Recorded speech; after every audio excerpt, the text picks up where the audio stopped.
Hey, what do you say? Run in podcast episode number 67. My name is Tommy Paradise. It's showtime, folks. And no, you didn't click on the wrong station or the wrong podcast. It's your boy DJ, and I am here at the run-in.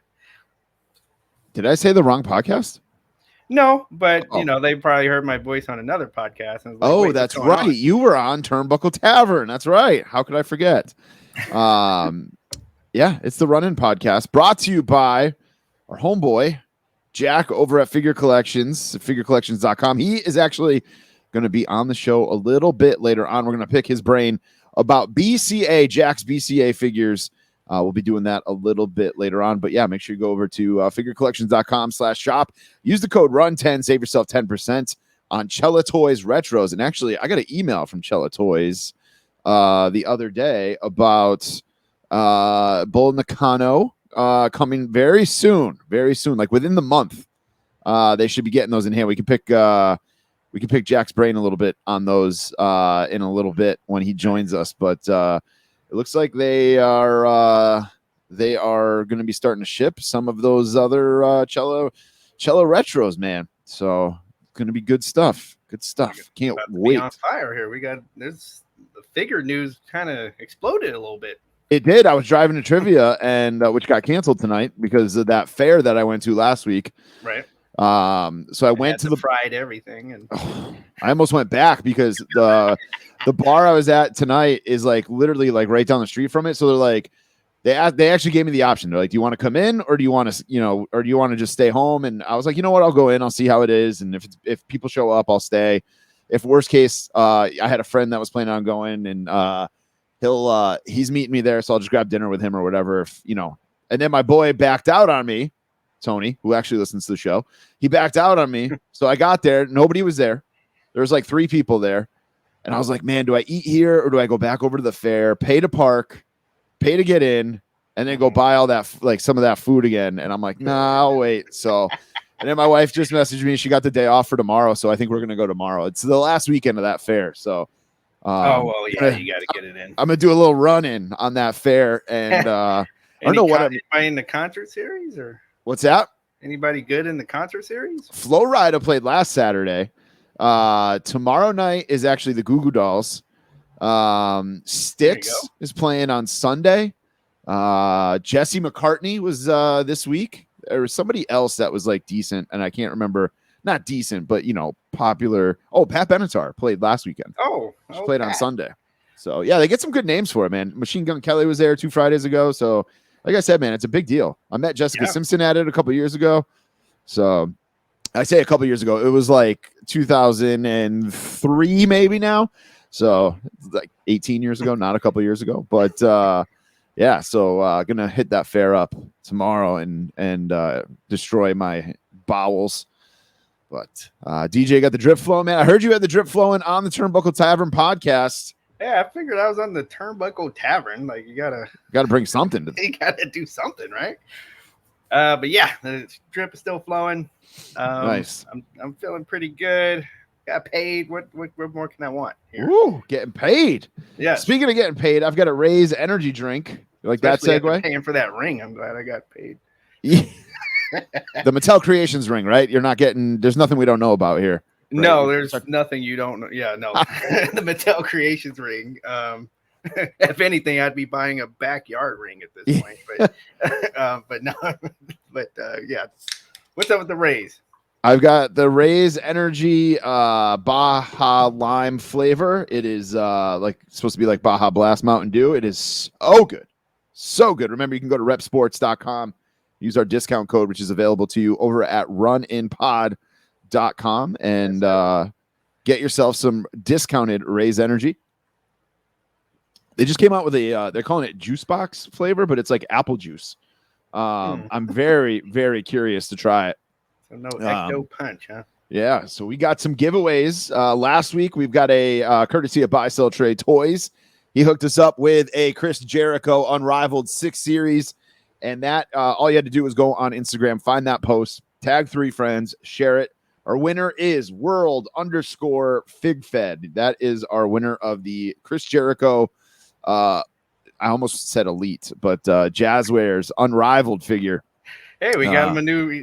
He's got a debut for his Fig Fed. That's right. Brand new figure, brand new attire, maybe if he's already got a Chris Jericho. So world_Fig Fed, congratulations. And we got another giveaway that we are doing courtesy of Barrios Toys this week. Here's what you got to do for this one.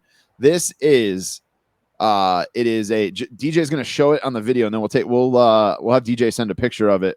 So we can post it up on Instagram. That is Muscle Men, which I remember. I have the WWE versions and some of the He-Man ones. And it's Super 7. Yes. Yep. Go ahead. Tell them all about it, DJ. So if anyone that's following Barrios Toys, you know that Hoovy was there for a meet and greet. So the Super 7, this is one of the only figures that there is of Juventud Guerrera. And it's signed by Hoovy himself. That's awesome. Minty fresh on card. That's awesome. So all you got to do to win that is follow us on Instagram, which, as you guys know, is at the Runnin Pod, and then follow Barrios Toys at Barrios Barrios Toys on Instagram. And you got to do one more thing, 3 things. You got to write us a review on Apple Podcasts. We haven't done that in a while. We haven't really pushed for you guys to write reviews for us. It's time to re-up. Yeah, we gotta refresh those. So I'm sure you know somebody with don't message us and be like, I don't use Apple Podcasts to listen to podcasts. I'm sure you know somebody with an Apple device. Right. Somebody, your girlfriend, your mom, your grandmother, your kid, somebody you know has an Apple device. Grab that device from them and say, I just want to do something real quick, and go write a review on Apple Podcasts for us. It literally takes 2 minutes. If you already wrote one, write another one, and we'll pick one winner next week of somebody who writes a review for us on Apple Podcasts and give them those Juventud Guerrero Muscle Men. How was that meet and greet with Ray Phoenix over at Barrios?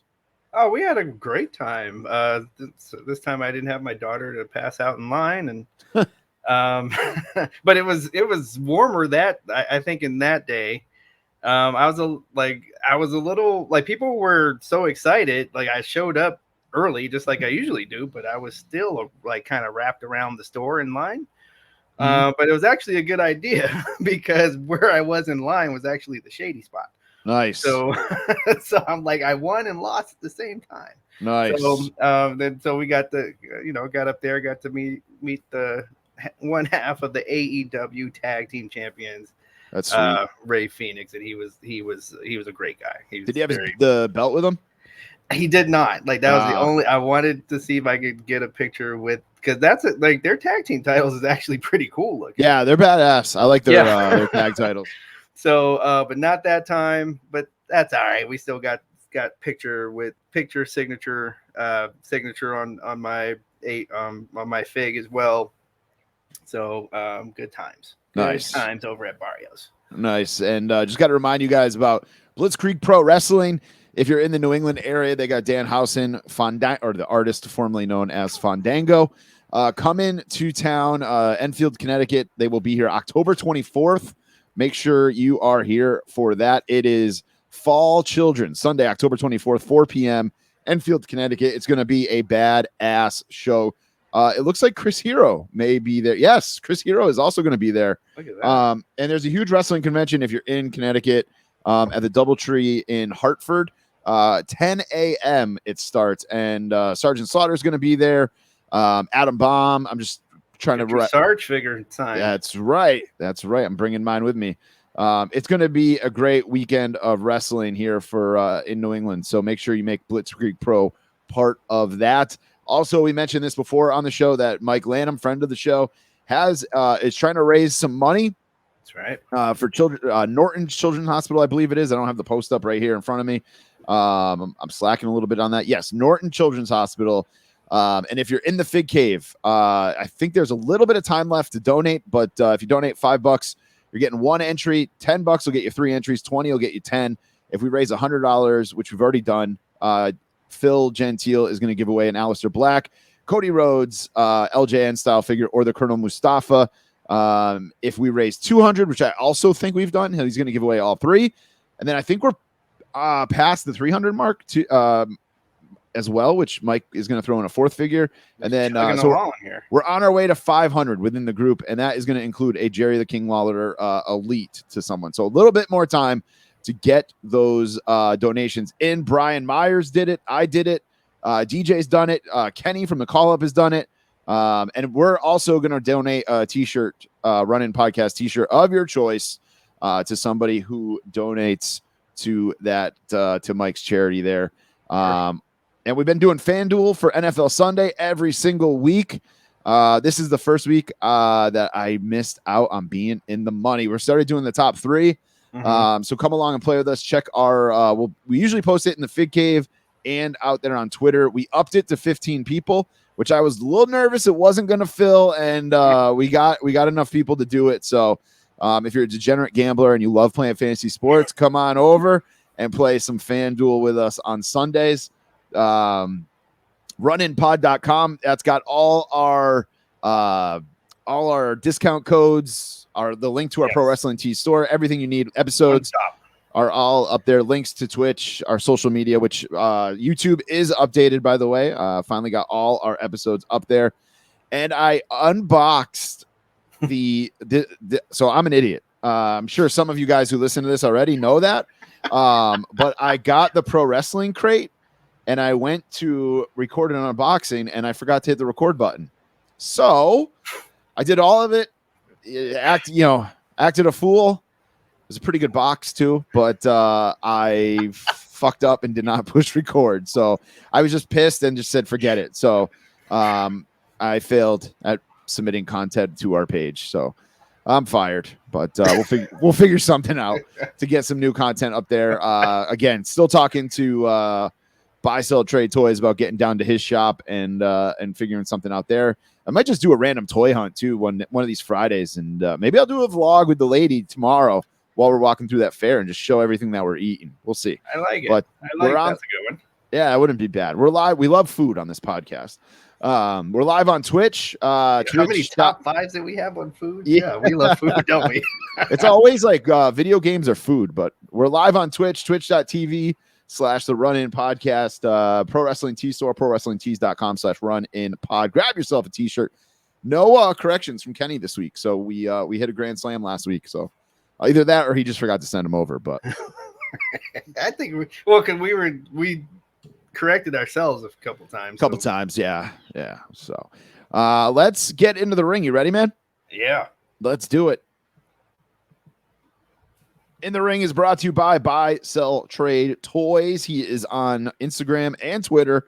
He is also at buyselltradetoys.com, and you can use the code RUN10 to save 10% at checkout. He hooked up our giveaway this week for that Chris Jericho Unrivaled 6. I'm not sure. I haven't talked to him actually this week to see if he's going to do a giveaway for us for this week, but we'll find out. You got to stay tuned to those social medias. He's all over the moon that I declared myself all elite last week. He said that's why we were giving away Jericho because Tommy decided he's all elite. But yeah, let's get in the ring. Let's talk some wrestling here. Let's start with Extreme Rules, DJ. What was your overall? There's a lot of feedback on Extreme Rules. What was your initial reaction to just overall? We don't have to go match by match right now, but what was your initial reaction to this? Oh man, it just kind of felt like an in-between pay-per-view that, like it almost could have been like one of those 2-part pay-per-views that that NXT and AEW does. It didn't have that big fight feel to it to me. Yeah, it was so as usual, I had a hockey game Sunday night, and I got home, and I wasn't even like.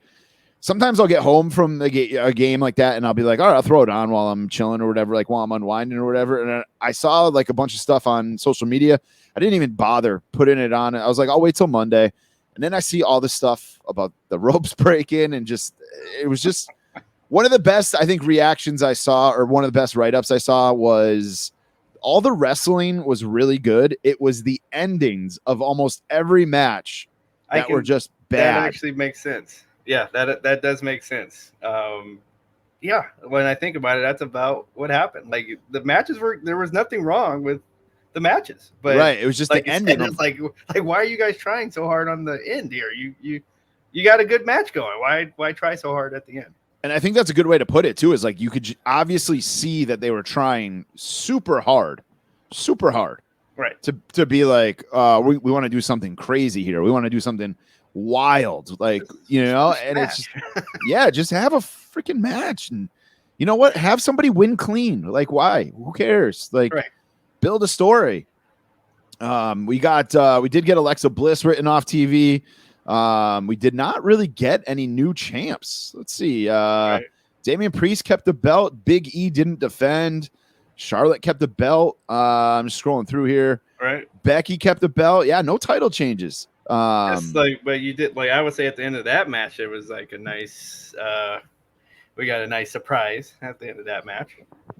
With Sasha coming back. That's right. Yes. I almost forgot about that. See, that's how like in-app this pay-per-view is that I just completely forgot that Sasha came back. Right. Sasha is she is the legit boss of taking time off. That should be her moniker. She's the blueprint of taking time off. She loves a good comeback. Well, there's a joke there too. Yeah. Somewhere in there. Oh God. But yeah, she does take a lot of time off. I mean, she probably did did she do some more Mandalorian or? That's true. I didn't even think of that. Yeah. So I mean, you got a Sasha Mandalorian figure. I did, but I sold it already. Actually, oh yeah, you did. I already unloaded that. Be gone, Charlotte, or Sasha. All right, let's talk main event here. What do you think? Okay. Well, I'll get into my thoughts on the ending, but what did you think about? I got a lot of thoughts on that ending, man. Well, okay, think? So the attempt at doing like the supernatural thing with with the beast, heartbeat, and for Finn's big comeback, and he's like doing the convulsions on the ground to the beat of the heart. I was just like, yeah, unnecessary. We didn't need that. All you had to do was flash the lights. We get it. We didn't need him to. We didn't need him to move around like a fish out of water. Yeah. Go ahead. It was just they're trying too much, I think, with this supernatural stuff between. All right, yes, the Fiend is gone, but Alexa's still there and doing the stuff with Lily, or was doing the stuff with Lily. I'm about to say that might be over. Yep. I read today that Alexa Bliss is having some kind of surgery. She's going to be, I think, a nasal surgery or something. Nasal surgery, yeah. You're a WWE superstar when you have to take time off to get a sinus. You have a sinus injury, but it happens. It happens. Blasted in the face enough, you'll take some time off to get it fixed. It's true, in her personal life and wrestling life. But Jack's listening to this right now, like, man, I am not going to be able to play this episode in the store. Oh man, I can't wait to do it. That's some of the stuff I want to ask him about. Too, but go ahead. So here's my thing with so I feel like they're trying too much with this supernatural stuff. Like, I get that he's the demon and all that stuff, but like the red light, it's too much of too similar to the Fiend, in my opinion. And then the top rope thing.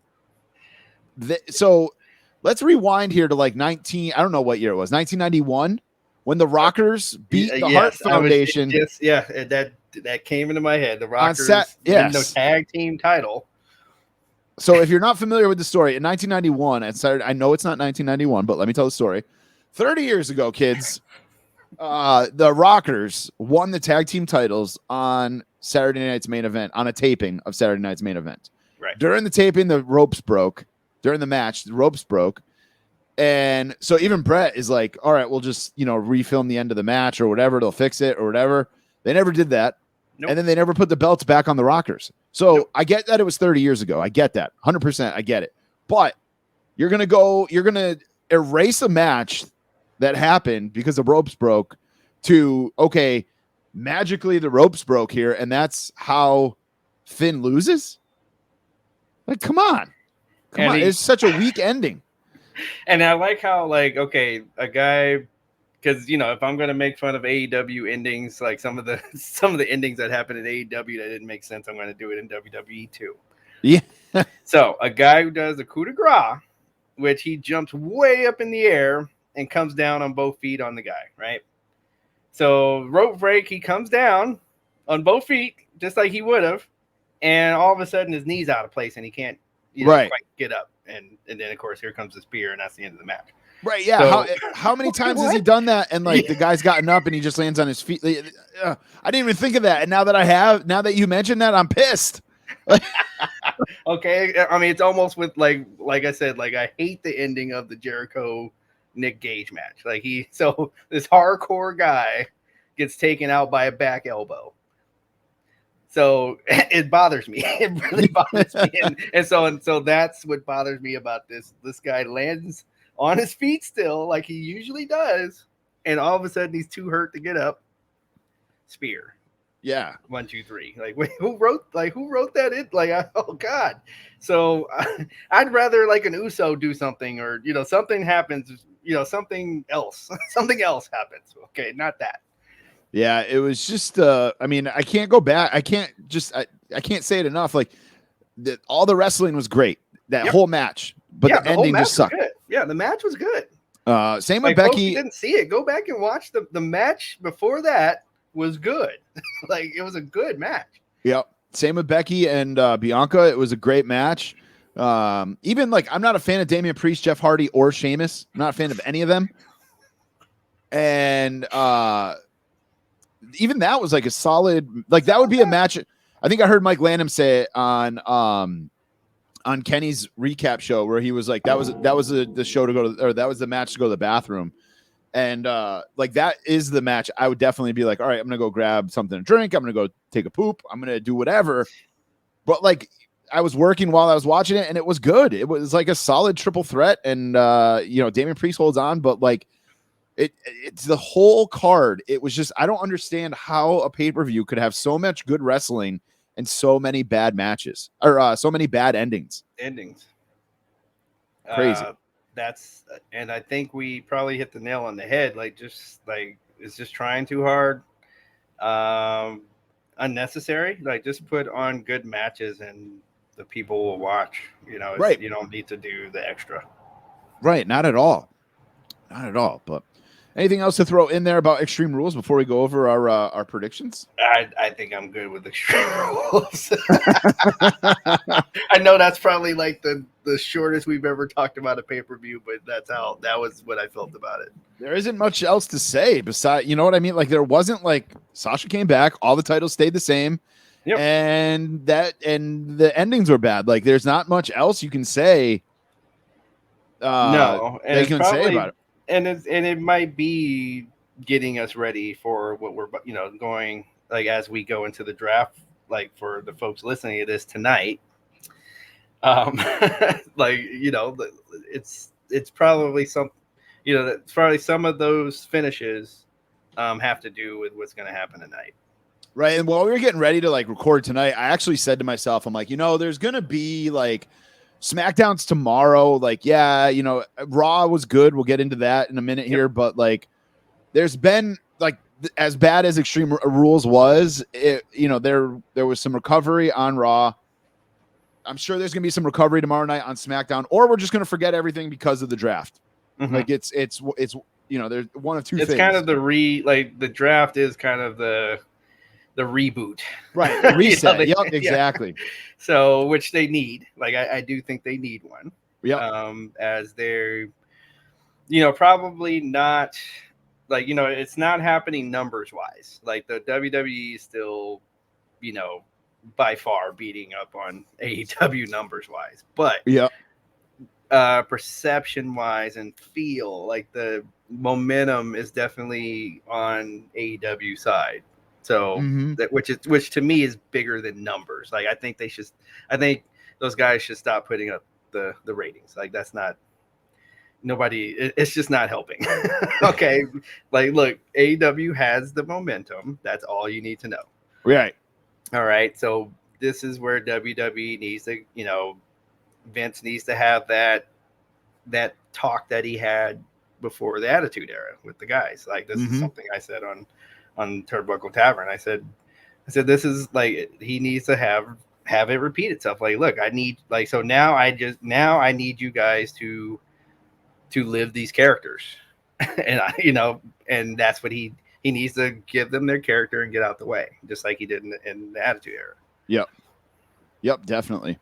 Yeah, let's go over our predictions here, DJ, because right. we got to talk some. We've got to talk some prediction championship. All right. So they moved Liv Morgan and I took a head kicking. We don't need that. My head got kicked in. Like I was going for big, like, and I was like, oh, they're not gonna like. I knew like right away. I was like, oh, they're not gonna do any. They're not gonna take any chances with this pay-per-view. So my count was 5-2 total. That's probably right. So, yeah. It's like, no, we don't have to talk predictions. All right, we don't have to go through it, but so here it is. Prediction champion once again. I told you guys, 2021 was my year. My head's too big to put this around it, but 2021 is my year, kids. 2021, it's my year. My year. I hope you guys are watching the YouTube video so you can see a stupid belt around my neck. But, all right, I will hold on to this for another pay-per-view. We need somebody to go back and like keep track of like who's won the most. Yeah, title. Who's had the most title reigns? Is it me or you or the coin? R.I.P. the coin. Yeah, the poor coin. poor guy. Yeah, it was 5-2 is what I had. So yeah, sorry, I'm pretty sure that's right. Sorry, man. Freaking top rope. But go ahead. All right, let's talk some draft. Yep. Kenny had a remember, guys, if you're not subscribed to Kenny over at the Call Up, we have a whole friend network of podcasts. Yeah. And we want to give them some love. So obviously Phil Gentile with the Fig Cave. We got WrestleGeddon podcast is in our inner circle. And then we got Kenny and the Call Up, and of course us. Kenny's been dropping some fire with some YouTube videos. He's just been going live on YouTube and just basically he's been calling it like a cup of coffee where he just shoots his shit with somebody and all good stuff. He did a little draft preview himself this past week. You can find that on his YouTube channel. DJ, let's get into some bold predictions. This won't count for our. This is just for shits and giggles, right? For just to see what happens when it all starts tomorrow night. You can't predict this. It's just like any other draft, like even NFL and NBA drafts. Crazy stuff could happen. But yeah, so let's do like I'm rooting for the crazy. Let's do like 3 things we think might happen that might be crazy. Or unexpected. Okay, one of mine, I think, just bold prediction here. Montez Ford goes solo. Oh, that is a bold prediction. Wow. I think he showed he can wrestle with like literally the big dogs in a singles match. I think he showed it. That's crazy. That's a very, very bold prediction. I don't know if I have one that bold. I was gonna be like Drew McIntyre goes to SmackDown.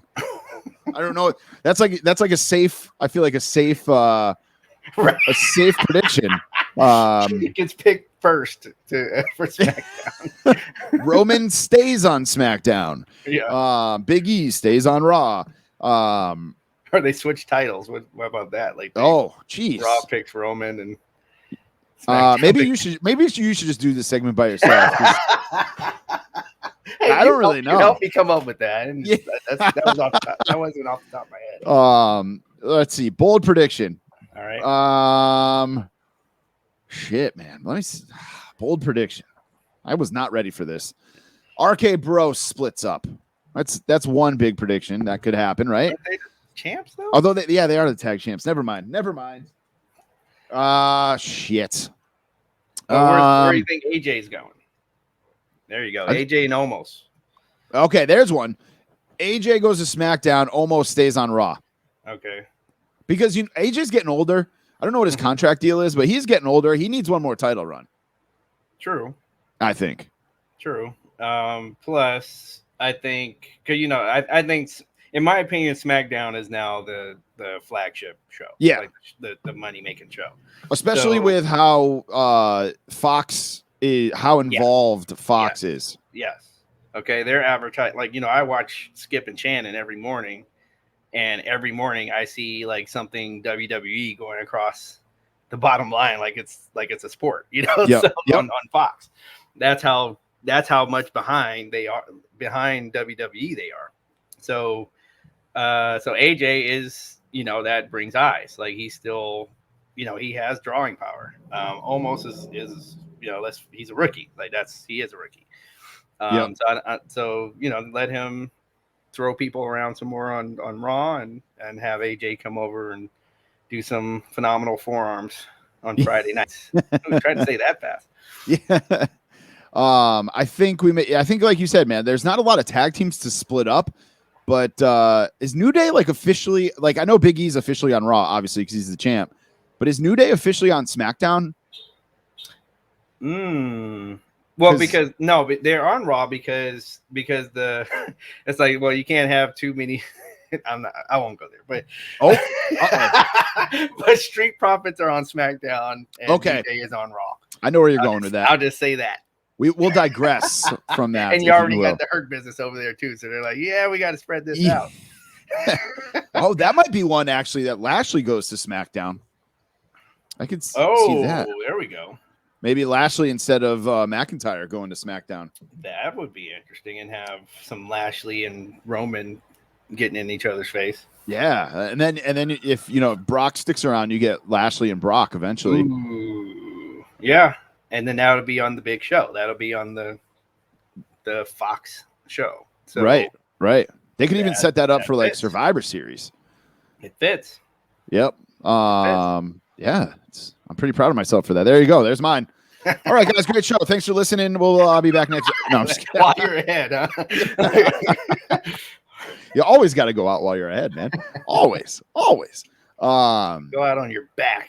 I am curious to see what. I mean, we talked about it a little bit, I think last week or the week before. I'm very curious to see what happens with the draft, because I did buy SmackDown tickets for my son and I. Right.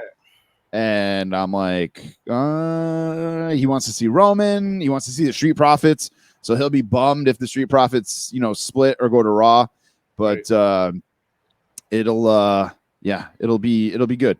So looking forward to that. I'm actually going to be like online or not online. My kid's got hockey practice on Friday nights now at freaking 8:00 at night. Whoa, like right at the time of the show, right? Yeah. So we get home, it's almost like it's almost 10 by the time we get home. So we grab something to eat real quick on the way home and then throw it on. But so I won't be watching live, but I'll probably go back and watch once we get home. So that's like one of the things at the rink exact same time as I'm watching it.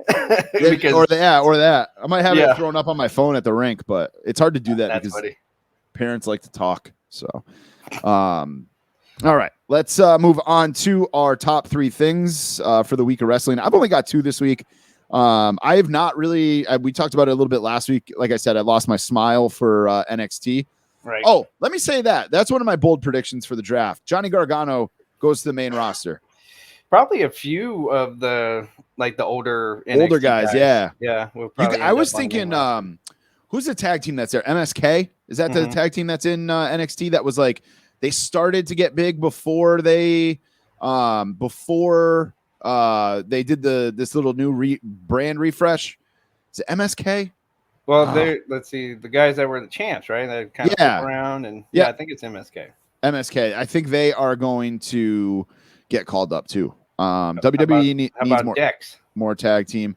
I could see Dex getting called up. Definitely. Even like Cameron Grimes, I could see getting the call up. Yeah, I can see that. See what I did there? The call up. Right. But yeah, it's I like the draft, to be honest with you. Like I like having it, the refresh every year or so, and then just having some fun with it. So, and it changes things up. I know a lot of people don't like it, but it definitely keeps it fresh. No, so. you gotta turn the soil over every now and then. Yep. But, all right. So the other thing I was going to bring up, just that Raw was decent again. I know I mentioned it kind of already, but start to finish, man, Raw has been bringing it. Charlotte got beat the shit out of Alexa Bliss. Right. As we said, she's gone. Damian Priest, took on Jeff Hardy and Sheamus again, and it was a little bit of like, all right, we're going to give you these matches again, but it was entertaining, and it was, they had good finishes. Like, it was almost every aspect of Raw was entertaining. They probably knew they were a little bit flat on Yeah. Sunday. The only thing I got complaints about is still the 24/7 championship. You've got Reggie who can go. Poor Ricochet who can go. Yep.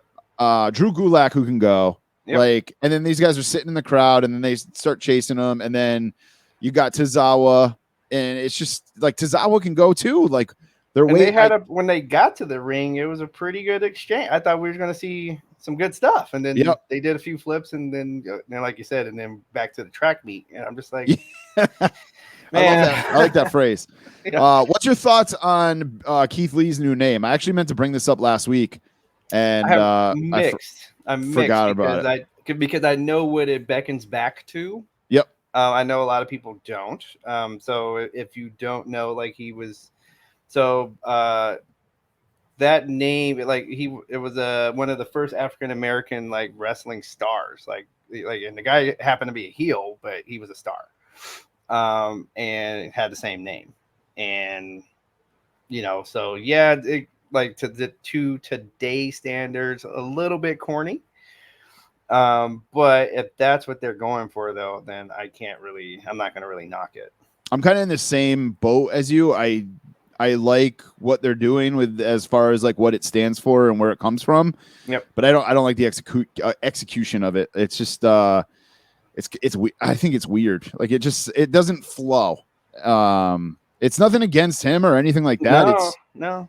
But it's also like Keith Lee, I just feel like they cannot get anything right with him for some reason. It's like he gets called up. He's dominates in NXT. Mm-hmm. He gets called up to the main roster, and they can't get his tights right. Kind of stumbled out the blocks there. Yeah, they can't get his tights right. Then they can't get his his name right. And then they can't get his name right. They change his music a couple times. He gets COVID. Like, it's just like one bad thing after another keeps happening to him. But you can tell he's like a little off when he came back from COVID. Like, he wasn't quite.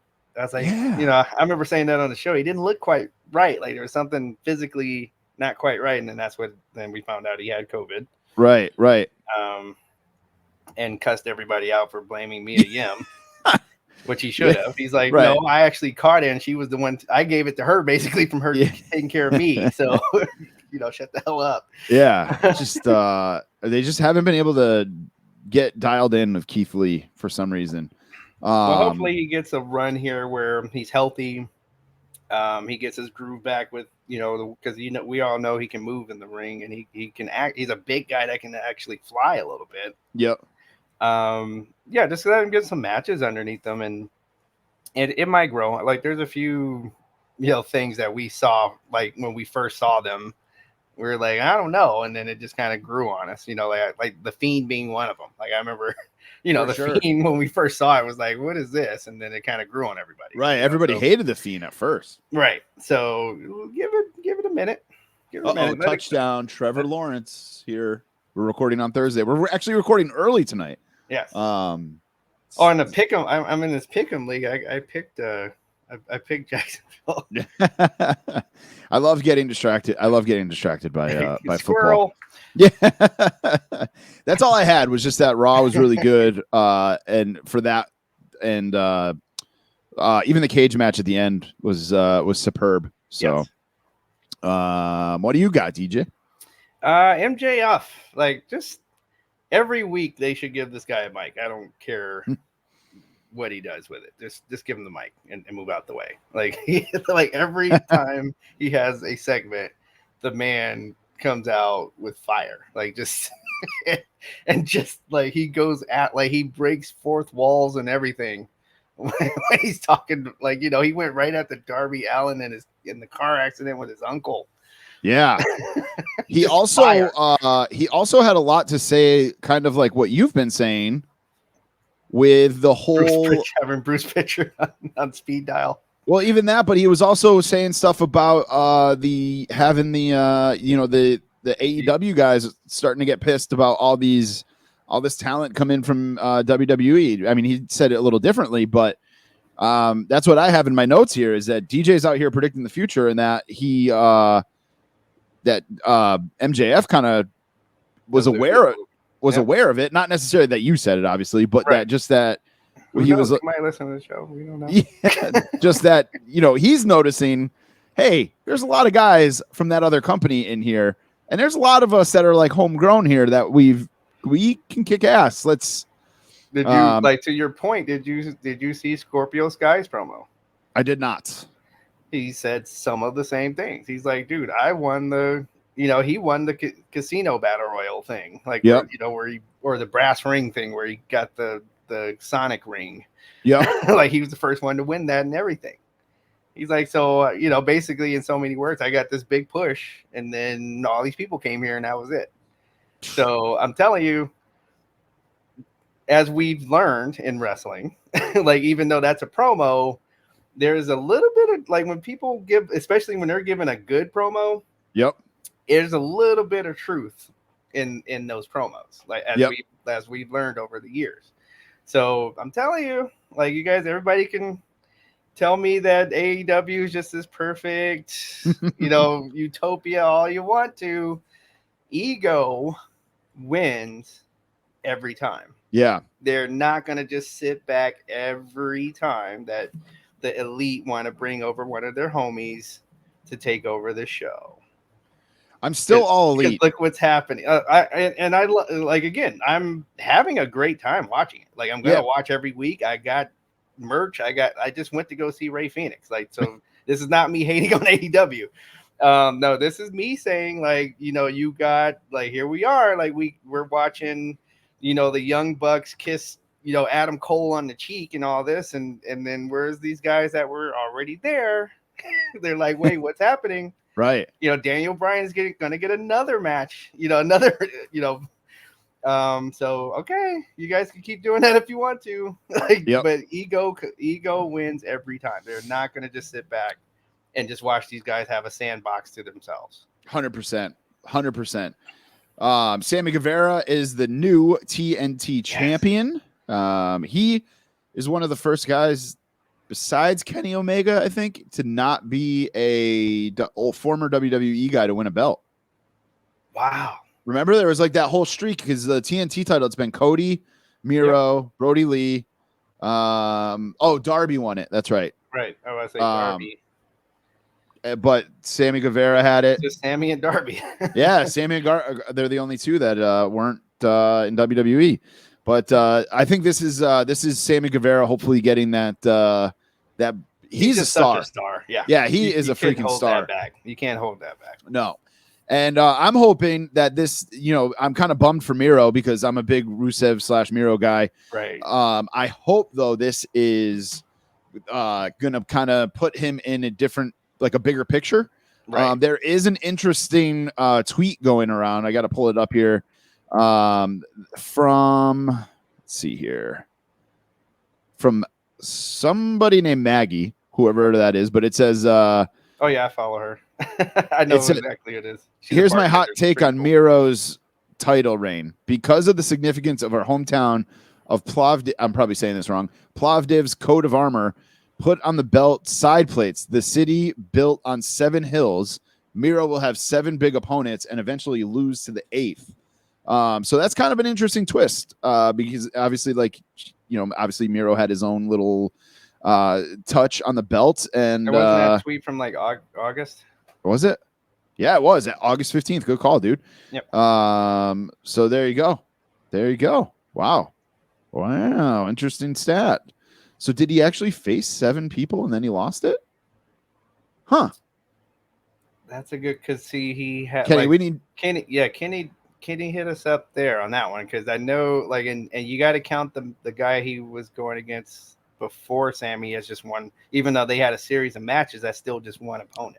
Yeah, because I didn't realize the date on that. And when I read it, I thought that's what was going to happen next. Like after he lost the title, I thought that's what was happening next. So, anywho, Sammy Guevara is your TNT champion. Go Spanish God. Yeah. Friend of the show. They and then just the only other thing I had about AEW this week, and then I'm done for my my whole week of wrestling here, is Arn Anderson's promo was sick. Yeah. Getting a lot of pop on the Going to social the networks. Yeah. Like, I'll go to the trunk on these people. Man, poor Cody has to deal with Brandy at home and her ghetto ass going off on him. And then he's got to go to work and Uncle Arn is going off on him like that. Arn. What And a poor bastard. Yeah, and people were booing. And there's rumors backstage I read this week that he's getting some heat backstage that people aren't happy with him. Like some of those other guys who are involved, like the Bucks and Kenny Omega and some of those guys. They got to be unhappy about it. They got the whole show there. Right. The whole show.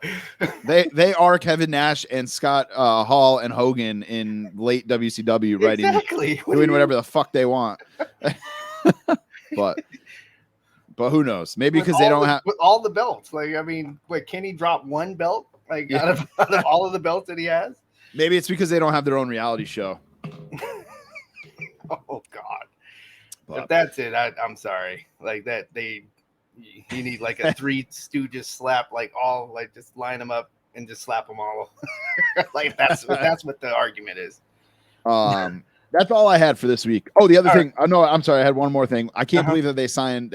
All it is I can't believe that they re-signed Leo Rush again, so he can probably retire again. But didn't he get hurt in a couple weeks? Yeah. I think he was just being over dramatic after he got hurt. Probably with that retirement. I'm not a big Leo Rush guy, if you can't tell. He was you threw a brick at him. Gee, Tommy. He was actually when we went to Baltimore for the Major Brothers show, he was at Jimmy's Famous Seafood the night before when we went. Okay. And he was just chilling in the bar. I didn't even go up to him though. I just kind of no-sold him. Wow. But he was just chilling in the bar. He wasn't part of the Major Brothers show or anything like that. He's from that area, I guess, and he was just in there chilling, having some food. So, yeah. Maybe he wanted to, kick it with the guys that were going to be at the show too. He was trying to get on the run-in. That's what it was. All right, let's. Told him like. What else you got, man? Just those the tag team matches on Dynamite. They were very I called it. They were very WWE tag team matches. Yes, they were. Very just like that bland. You could see everything coming. So many people. Like it's just like, and this is me being as a Sting fan. I'm like, what are we doing? Like, why is there so many people out there? I know it's gonna happen. Like I know it's gonna happen. Like so random teams, it's like playing, universe mode on 2K and they give you those random matches and you got to go in and fix them. So yeah, that's what it felt like. It was just like, dude, you guys just made these tag team matches to fill some time. Yeah. And don't we get on another company for doing stuff like that? Mm-hmm. So careful, DJ. I'm just have to. I'm just pointing out what I'm just calling it like I see it. I'm gonna have to go off on you because I'm all elite. Careful what you say about my baby. I didn't say anything about Brady. We'll get into that. Oh man. All right, let's keep going here.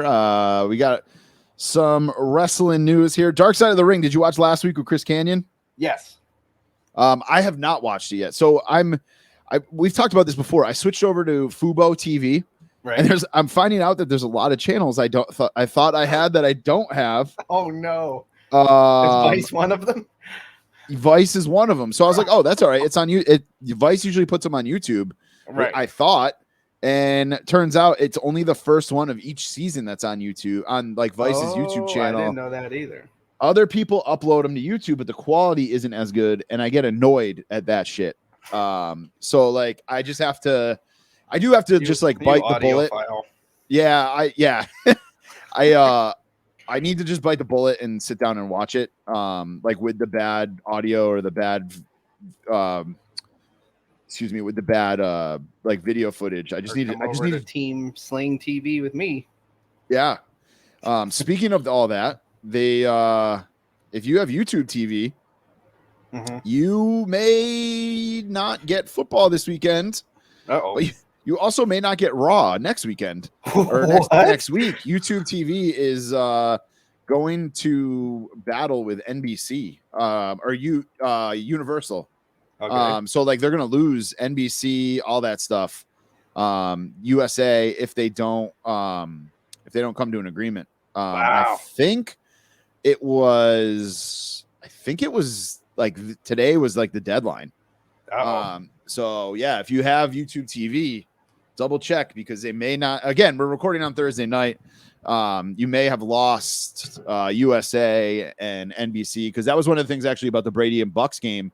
The Pats and the Bucks game is that they're if you have YouTube TV, you might not be able to watch it. So just keep an eye out and switch over to Fubo TV or what did you say you had? Hulu?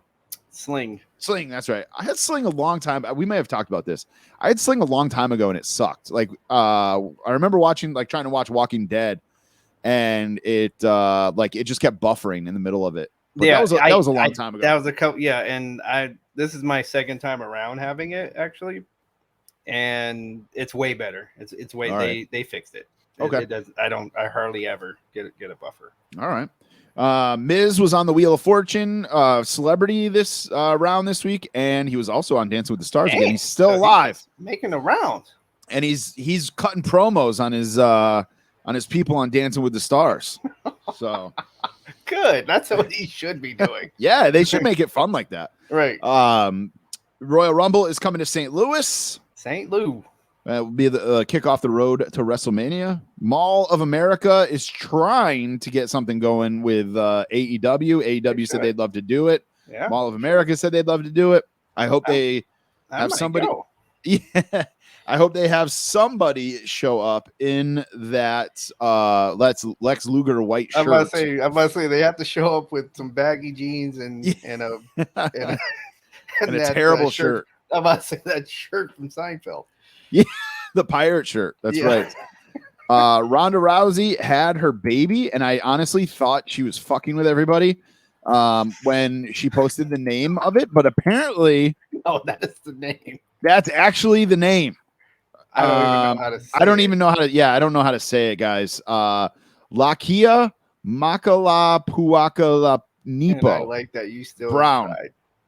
Yeah. Wow. Oh, that's gonna be fun for that child's teacher. Yeah, we need I mean, obviously she just had the baby, but somebody needs to ask her about that. What's the nickname? Yeah, what are you gonna call her?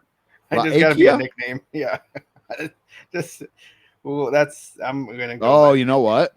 That might have been all her husband. Her husband has 2 other children from other marriages, and one's named Kaleo, and the other is Kiwi, Keawe. I think that's Kiwi, right? I don't know. So congratulations to Rhonda Rousey, yes, for apparently having a Nigerian baby. I don't know, but I wouldn't go that far. But yeah, congrats. Man, congrats. Now get in shape and come punch some people in the face for us. Come back. Did you watch the Broken Skull sessions with Seth Rollins? I did. And I did like that same, the same story that everybody's kind of talking about did catch my attention as well before I saw it on social media, where he his dislike of the Fiend match and what he wanted to do to Mr. McMahon. Yep. Yeah, he talks about choking out. He wanted to choke out Vince McMahon, which you don't hear a lot of guys talking like that about the boss man. I actually thought it was a pretty good. I only got about halfway through. I started watching it today, and I only got about halfway through. And from what I saw, though, so far so good. So, well, I mean, there's, there's so much of Seth that like he just, he just talks very like he's kind of monotone. Yeah. So I had to watch it in spurts because it was like, it just like, that's always how I felt about Seth Rollins. It's like, he can move in the ring, but when he goes to grab a microphone, it's like, oh, here we go. Yep. Give him some auto tune or something just to make it just to give us some sound differential. Sure. But yeah, it was good stuff. If you guys haven't checked that out, make sure you do so. And that's it, man. I think that's the shortest in the ring we've done here in a long time. It's kind of no pay-per-views for a couple weeks now. Hey, So well, get a little. we're an hour in the show. We did all right. Get a little rest from pay-per-views here. It's time to actually. He's about to be on the show, so we have to play one of his ads here. So let's hear a quick word from our sponsor, Figure Collections, right now. You know, they say that all toy stores are created equal, but you look at Figure Collections and you look at other toy stores, and you can see that statement is not true. See, normally, if you go looking for a deal on a wrestler, you got a 50-50 chance of finding a deal.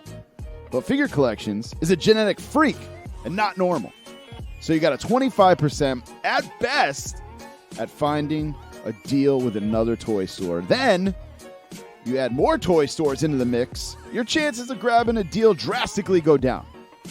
See, with 3 toy stores online, you got a 33 1/3 chance of finding a deal, but Figure Collections, FC, got a 66 2/3 chance of giving you a deal because other toy stores know they can't beat their prices, and they're not even going to try.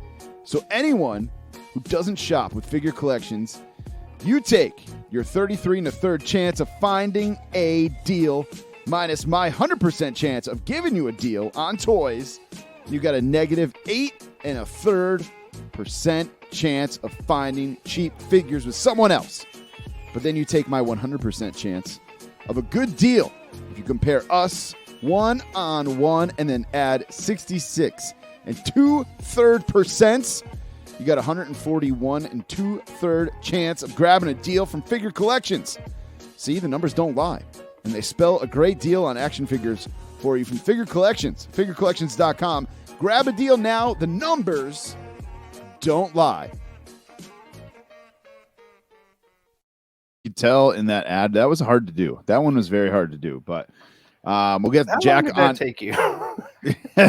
It took me a little while, but we'll get Jack on here in a minute. It is time to walk that toy aisle. Walk That Toy Aisle is brought to you by our brand new sponsor, guys, Homage. We've talked about them almost every single week.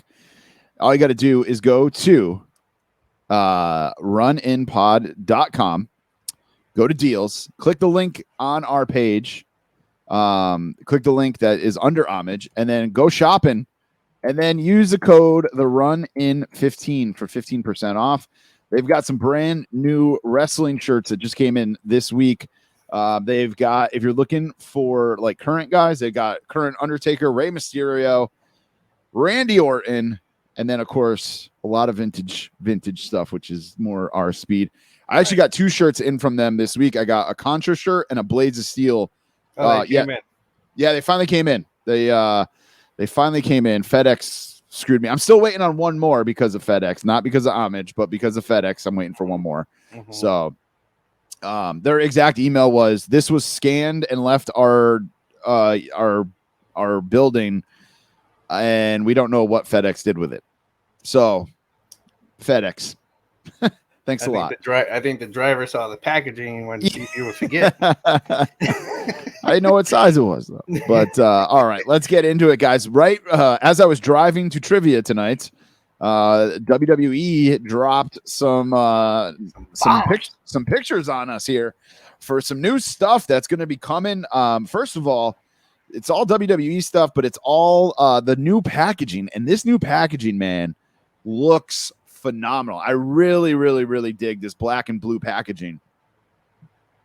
Yes, I do like the change in packaging. I like how it kind of like, it's not, it's kind of, for lack of a better phrase, like kind of form fitting. Like it's not like all this extra packaging off to the sides. Yeah, they kind of trimmed it down a little bit. Yeah. So hopefully some of that money that they're saving on the packaging goes back into the figures. Right.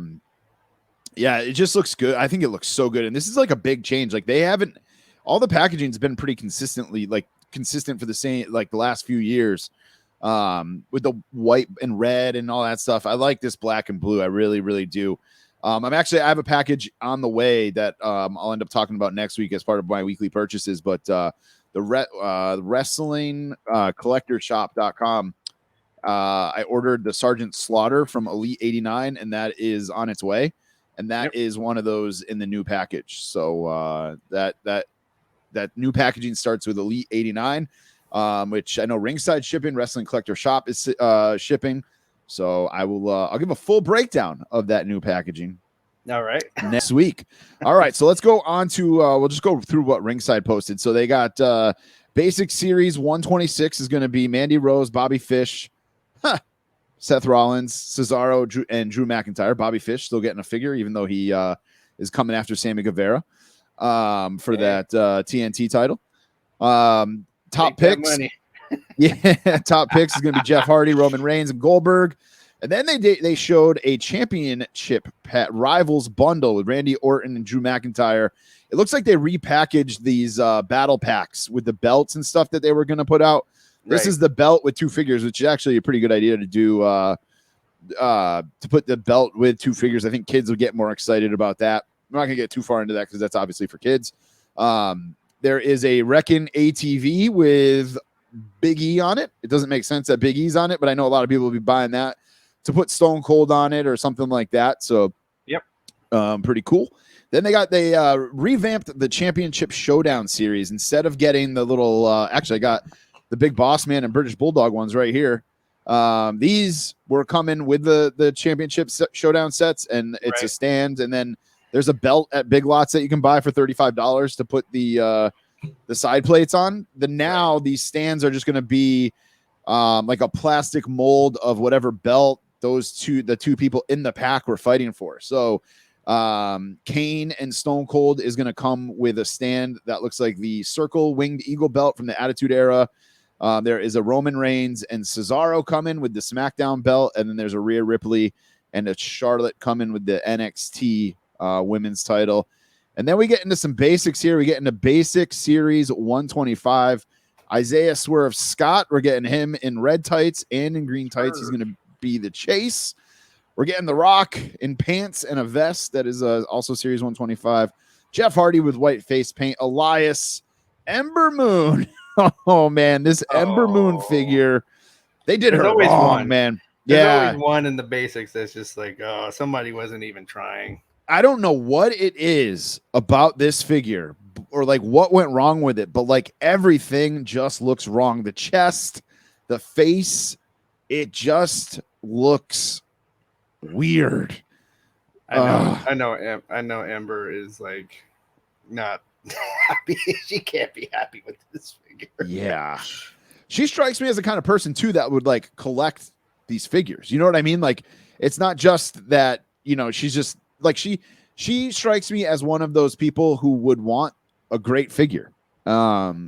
Because like so I feel like somebody like Dolph Ziggler, he doesn't give a shit. You know what I mean? But like Ember Moon is like in that like nerd realm like we are, where like she would care.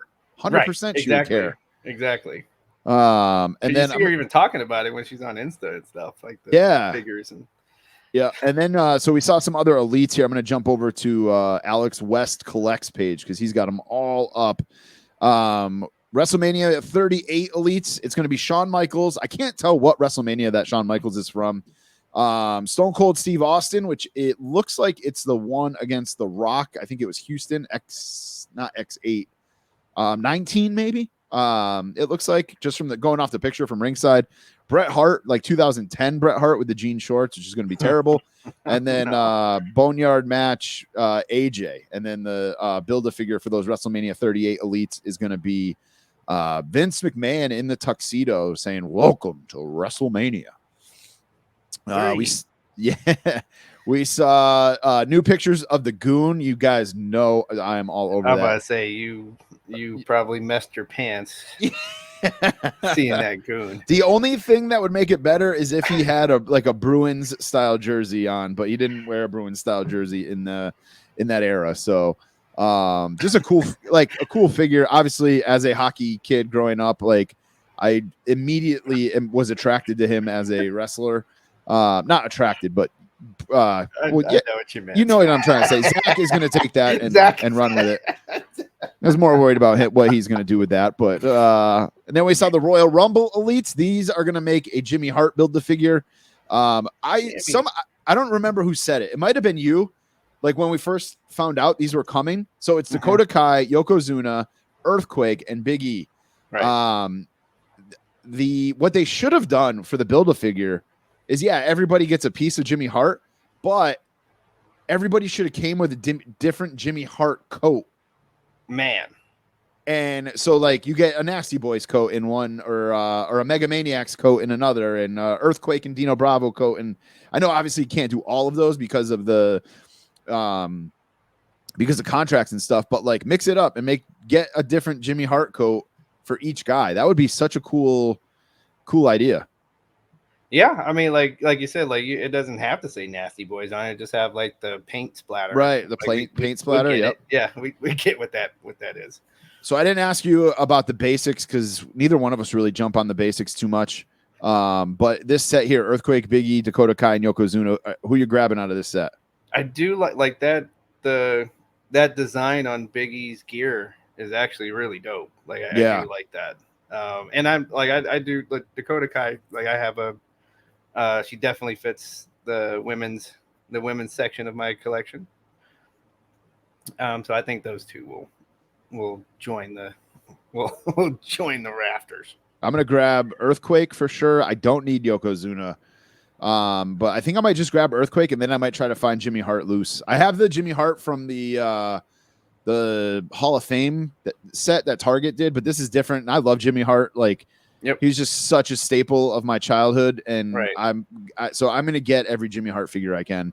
And I met him, and he's just a sweetheart. Yeah, he's dope. Jimmy's dope. My wife fell in love with him when we met him, not in like a weird sexual way, just like she just thought he was like the sweetest old man. So we saw some new pictures of the next wave of Legends, Legends 13. It's Triple H in the DX Army stuff. Right. Jake the Snake, evil Jake the Snake with the glove and the blue pants there from when he had Macho Man, when he bit Macho Man with the Cobra. This is a re-release from one of the other Legend sets previously, but a good way for people to get it if they haven't yet. And then the chase is Jake the Snake in gray pants from Halloween Havoc, which I actually need a WCW Jake the Snake, so I'll probably grab that. And then Hurricane Helms. Any of those? And Bob Orton, Cowboy Bob Orton with boxing gloves. Right. So you can finish up you can match them up with T with T and Roddy. Any of those wet your whistle? Not really. that Legend set is tough, man. Like you guys know I'm all about the flashbacks and the Legends, but that last Legend set, like I got no interest in another Hurricane figure. I got his last Elite. Right. I've got no interest in another Cowboy Bob Orton, even though I have the boxing set with Mr. T and Piper. Like I remember Mr. T I remember Mr. T and Roddy Piper boxing. Right. Bob Orton is like a very, very vague memory. Like I have Bob Orton's other Elite, like his old one, so I don't need another one. That set is tough. Now that other set, the set with Nash and Billy Gunn and Piper and Junkyard Dog, I just got charged for those the other day. Oh, okay. I kind of regret not buying Billy Gunn. Like I might end up doing that DX set just because that DX set is such a like iconic. It's an iconic moment, yeah. In wrestling. Very much so I might change my mind on those. Like if I see the Billy Gunn in store, because that one's going to drop first, then I'll grab it and then I'll start grabbing the Triple H and the other ones. But as of right now, like I just don't feel like I need any of those Legends. It's just sad because I want that wave to continue, but it's tough. It's tough, man. I think the picks for that one just, not hitting like they thought it would. No, and that's one of these things with this with the WWE Legends line. Like they're running out of names to do. Like they gotta they got to sign some guys. They got to figure some stuff out here so that, we're not getting Macho Man and Shawn Michaels and Ultimate Warrior in every Legend set, or Triple H or Jake the Snake. Like, we already got Jake the Snake 2-3 Legend series ago. Like, why do we need another one like already? So well, let's put him in this outfit, like right. like you said, like just kind of trying to. Like, I like the idea of the Jake the Snake in the WCW get up, but I don't, like, it's not enough for me to be like, I mean, it's the chase, so it's going to be hard to get anyway, but it's not something that makes me go, oh my God, that's what's been missing from my collection this whole time. No, not quite. So, yeah, that was it for the, I think I just went through all of the releases. I don't think I missed any here. I'm going through WWE's posts as quick as I can to see if there's anything I missed here, but that Jake the Snake really is nice with the gray pants. As you take another look, as I scroll through here, you're gonna walk by something in Target and go, well, yeah, right. I mean, and that happens. Oh, that Big E is dope. Does Get Well Soon, Xavier Woods on it. Right. The Royal Rumble figure packaging looks really good too, actually. Just to kind of backtrack on what we were talking about. Dakota Kai looks really good. Yeah, that's it, man. That's it. So some good stuff that they had just announced today. So and that is really it for WWE figures. No AEW figure news this week. Did Chella mention anything? I don't think they did. I mean, they showed pictures of their Haystack Calhoun figure, but they didn't announce any new signings or anything. And then what about Zombie Sailor? I don't think Zombie Sailor did either. Zombie Sailor, he signed what's his name last week? The Amish guy there. Why can I not think of his name? Roadkill. I'm about to say Roadkill. Yeah, he signed Roadkill last week, but that's the last we've seen of that. So, yeah, slow. I mean, I think New York Comic Con's coming up, so some stuff's on hold, I think, until then. But that's okay because we got two more things to talk about, and then we're gonna bring Jack in. Did you see the George Lucas Star Wars Black Series figure? Yeah, that's really cool. Like, now you can have your Stan Lee, however you got them, and now you can get George Lucas right next to him. That's exactly what I thought of. So if you haven't seen this is George Lucas in a stormtrooper costume, with the helmet in his hand, and it's his head. Marvel Legends did this a year or so ago with Stan Lee, where you get him with a Captain America shield and stuff like that. I ordered this immediately, although I missed out on Amazon with the free shipping. So I ended up ordering from Big Bad Toy Store. Do not order. If you guys listen to this podcast, I've had trouble with Hasbro Pulse. So I'm going to tell you not to order from Hasbro Pulse because you'll get it last. Seems like Amazon gets it first, Big Bad Toy Store or Dorkside Toys or one of those will get it after them, and then the Out of Time Transformer. Yeah, I ordered that when you got yours, like right when you were really? when you were doing your weekly orders, right, or your weekly purchases, and I was like, all right, I'm gonna get one from Hasbro Pulse. Like I ordered it that night. Yeah, I just got it last week. Well, I remember I ordered the Ghostbusters plasma series, right? And they were showing up in stores before, right. Like I even got a shipping notification or anything. It was so annoying. And then the only other real toy news that we care about here is, well, DJ doesn't even care. I care. Is NECA announced that there will be a cartoon version of Toka and Razor from the cartoon series instead, because they already did the movie ones. Right. They just put out very, very, very early stages of these figures. So it's awesome. People bitching on their comments about how their orders aren't coming and stuff, but I'm excited for those. I think I'm officially out on the movies, the movie Turtles. That's it. I think I got to commit to just one. And it seems like the movie ones are a little bit easier to move than the cartoons. So And like I said before on the show, I have more of a sentimental connection with the cartoon ones.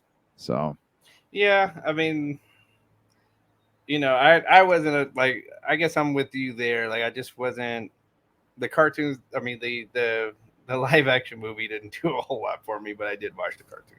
yeah, I loved the movie. I had way more of a connection with the cartoon. So, all right, guys, we have a special guest for you tonight. Yeah.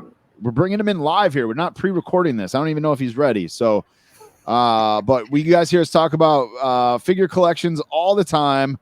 We've got the man, the myth, the legend, and his cat. If you're watching the video, we got Jack from Figure Collections. What's up, man? Hey, how's it going, guys? I'm still here.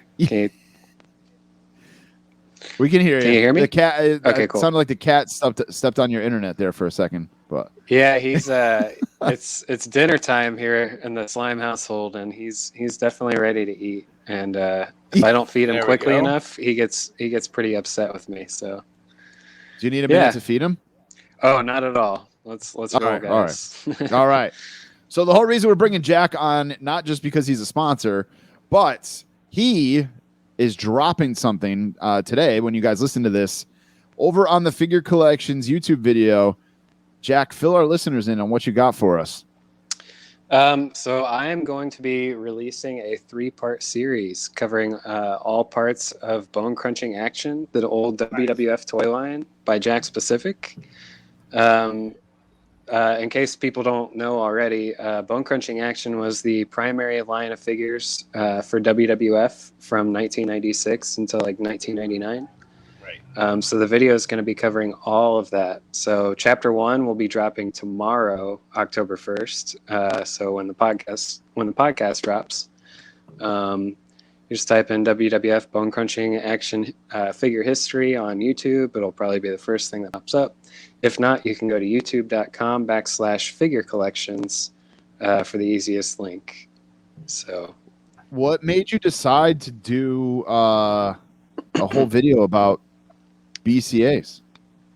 Well, I initially did a video covering 1996 and 1997. It was kind of a shorter video. It was maybe like 5 or 6 minutes long. And in the comments, everybody would say, hey, when are you going to do 1998? Or when are you going to do the rest of the series? And it's just like, well, I'm not quite insane enough to do that because, with 1996 and 1997, we're just talking like, like 20, 25 series tops. I could have probably counted before this. But anyway, it's not that, significant.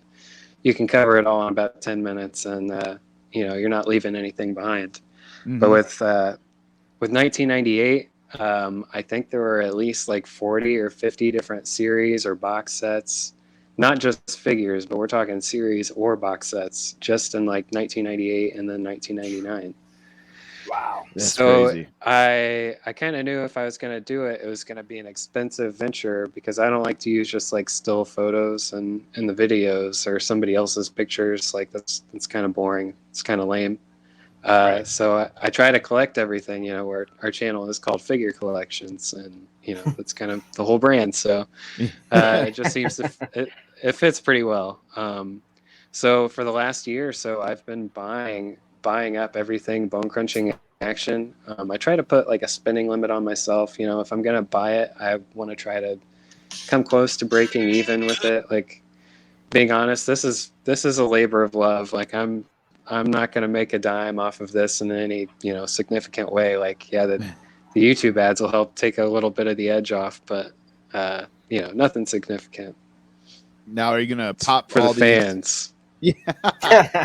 Are you going to pop these up in your store now that the video's done and try to unload them? Or now that you've done the video and you've done the history and stuff, you're like, oh man, this is hitting me in the nostalgia and I can't get rid of these? That's a good question. There's definitely a part of that happens every time I do one of these videos where, something always just it gets left behind in my own personal collection as opposed to going up on eBay. With these, I've just dropped so much friggin' money on these things that I don't think I'll be holding on to too many of them. Some of these box sets, like I've had to spend like $100 on. So like I said, if I'm lucky enough to break even, that'll be great. But it's either that or using like somebody else's pictures or like pictures from an old magazine, and it's not as interesting to watch that on your screen. It's not an HD picture. Right. And no, I've watched your videos a bunch of times, a bunch of your different videos and stuff, and they're always I like that I know your wallet doesn't, but I like that you actually use the figures and Exactly. Or you hit up a friendly podcast host who might have a figure or two that you need, and you have ship them out to you, and then you ship them back. But that is true. After doing this video, do you have a BCA figure that you're like, man, hands down, this is the best one? Or are they all just like so similar? I mean, we're talking 25 years ago. Yeah, I will say I think I'm a huge Bret Hart fan. I think the Bret Hart from Superstars Series 1, 2, 3, it's basically the same figure, just painted a little differently. Yeah, right. That is definitely my favorite figure. I actually, in case there are any diehard collectors out there listening, I own the prototype or one of the prototypes of the original Bret Hart from Bone Crunching Action. Don't think I'll ever be parting with that anytime. So don't not Matt Cardona here. Matt, if you're listening, I'm sorry, it's not for sale. That's a challenge. So, everybody's got a price. There's some wrestler said that once or twice. So not the glow in the dark Undertaker, huh? Because that was mine. The glow in the dark Undertaker was the my glow favorite. In the dark. So actually, the first two toys I ever bought in stores myself, wrestling figures, is back in like May of '97. Timeline wise, was Bret Hart from Superstar Series 2, and that glow in the dark Undertaker you're just talking about. Yeah. Which I still have the Undertaker, the original one that I bought in my collection. It looks like crap because I beat the crap out of it. Big fat. But it's still there, and it's yeah, exactly. Yeah, exactly. Now that was me so too. Yeah, I missed the BCA era. Like I went from Hasbro's and Galoob's to not playing with toys as much or wrestling toys as much. And then the classic Superstars came out and I was like, oh damn, the Jakks Classic Superstars. So I missed that whole thing. Mm-hmm. So to the audience, as if there's people out there who have not watched or don't know a whole lot about BCAs, I'm kind of getting back not into them, but like I know what's the deal is with them and stuff like that now, obviously hosting this podcast and listening to the Major Brothers podcast and stuff like that. How do you sell that video to somebody who isn't necessarily familiar with the BCA era? Like how would they get started? I'm sorry, I think I missed some of it. Yeah. Like how did the whole BCA line get started? How did it, what was going on at the end of it? Give us a little bit of the history without giving away too much of the video. Okay. Yeah. Sorry, you cut out a little bit, but I think I got your question now. So the beginning of Bone Crunching Action actually started with Jack Friedman. He was part of LJN, the old toy and video game company. Yep. They put out that really good E.T. video game that everybody that was loves. A classic. At least I'm pretty sure that was them. But anyway, they also put out a lot of toys in the late 80s or mid to late 80s. Everybody's familiar with the WWF LJN line. And then Hasbro had taken over the line for 5 years or so, and there were Bindums coming out, but they were kind of like boring. Like you couldn't really like do a whole lot with them. Just little rubbery metal arms and crap. And then Bone Crunching Action came in about 1996. They did 6 figures in the first assortment. It was like Bret Hart, Diesel, Razor Ramon, Shawn Michaels, Goldust, Undertaker. And from there, it just kind of exploded throughout the Attitude Era. You had Steve Austin getting his first figure in the 4th series. And then they kept like reusing... Mm-hmm. And they kept like reusing those same like 2 figures. The one that came out with the Raw is War ring, I think it was, and then throughout all those like box sets and whatnot. But nice. So yeah, they covered a ton of ground throughout 1996 to 1999, and then the end of bone crunching action kind of happened when the Titantron Live figures started to come out, which would have been about August or so of 1999. And then that's when collectors were treated to those dreaded, crappy, fake head scans, sculpts, whatever you want to call them. And then we got a Ric Steve Flair with Austin black that hair. looks like a vampire and stuff. Yeah, that's right. Yeah, that came out shortly after too. Yeah. But yeah, so for a good year or two after bone crunching action, people had to deal with the pre-real scan era, I like to call it, before you got those head scans by a gentle giant who was doing all the sculpting back then and making sure everything looked a little bit more realistic. So, go ahead. I was just going to ask, like in a collecting realm, which BCA figure is at this point, 2021, is the most sought after, or the one that's worth the most amount of money? That's a good question. That is a good question. I would say if we're just talking like standard releases, like things that actually did make like retail shelves, not like prototypes or that sort of deal. Right. I would say the rarest or most expensive right now is probably going to be the Diesel and Razor Ramon 2-pack. Oh God! Don't tell me that.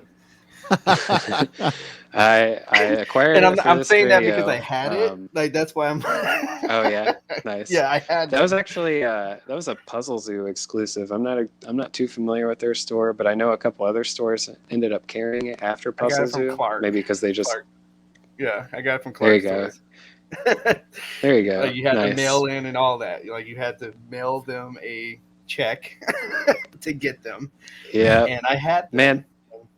Back in those days, it was crazy. Like you would do those like mail-in order forms in like wrestling magazines. I remember I ordered what I thought was a bone crunching action Diesel, Razor, and 1-2-3 kid before I realized there wasn't a bone crunching action 1-2-3 kid. I'm about to say 1-2-3 kid. Yeah, go ahead. And then I got mailed 3 Bendums of Razor Ramon Diesel and 1-2-3 kid. So that's how I learned what Bendums were. Savio Vega's on eBay right now for $5.06. Free shipping. Yeah, he's probably the cheapest of the line. Is that the black or the white top version? Black, all black. I'm kind of just scrolling through out of curiosity now. They're all fairly cheap, actually. Yeah, if you're a big Attitude Era collector and you're just looking for something to collect that's cheap and just easy to break into, I would definitely say starting out with this would be the best way to go.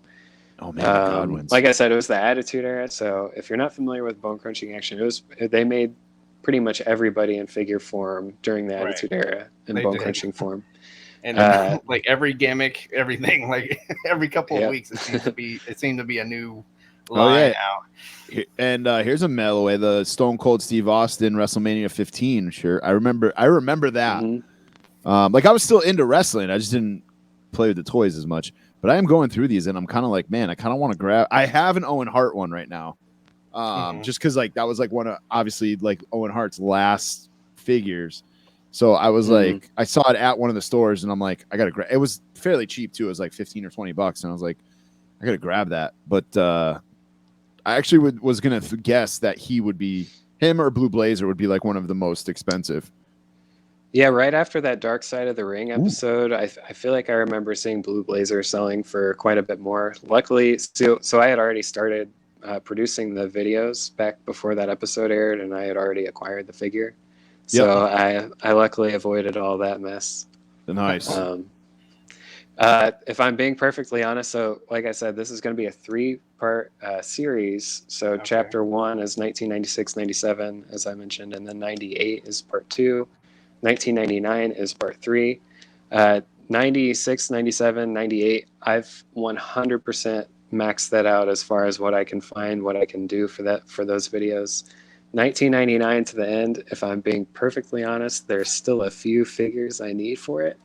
And I'm putting it on figure fate, is a term I've heard used before. I'm hoping that the gods will just allow these figures to either pop up on eBay, a Facebook group, whatever. There's just like, I think maybe 6 or 7 figures left that I need. Just holding hold my breath Okay. on those. Nice. Yeah, it starts But, getting a little murky on that back end too. yeah, so by November 1st, I need these toys. So Talk to us about some of your other videos that you've posted up on there, like the history. I know you did the Simpsons. You've done some Hasbro stuff. What other videos you got on that YouTube channel?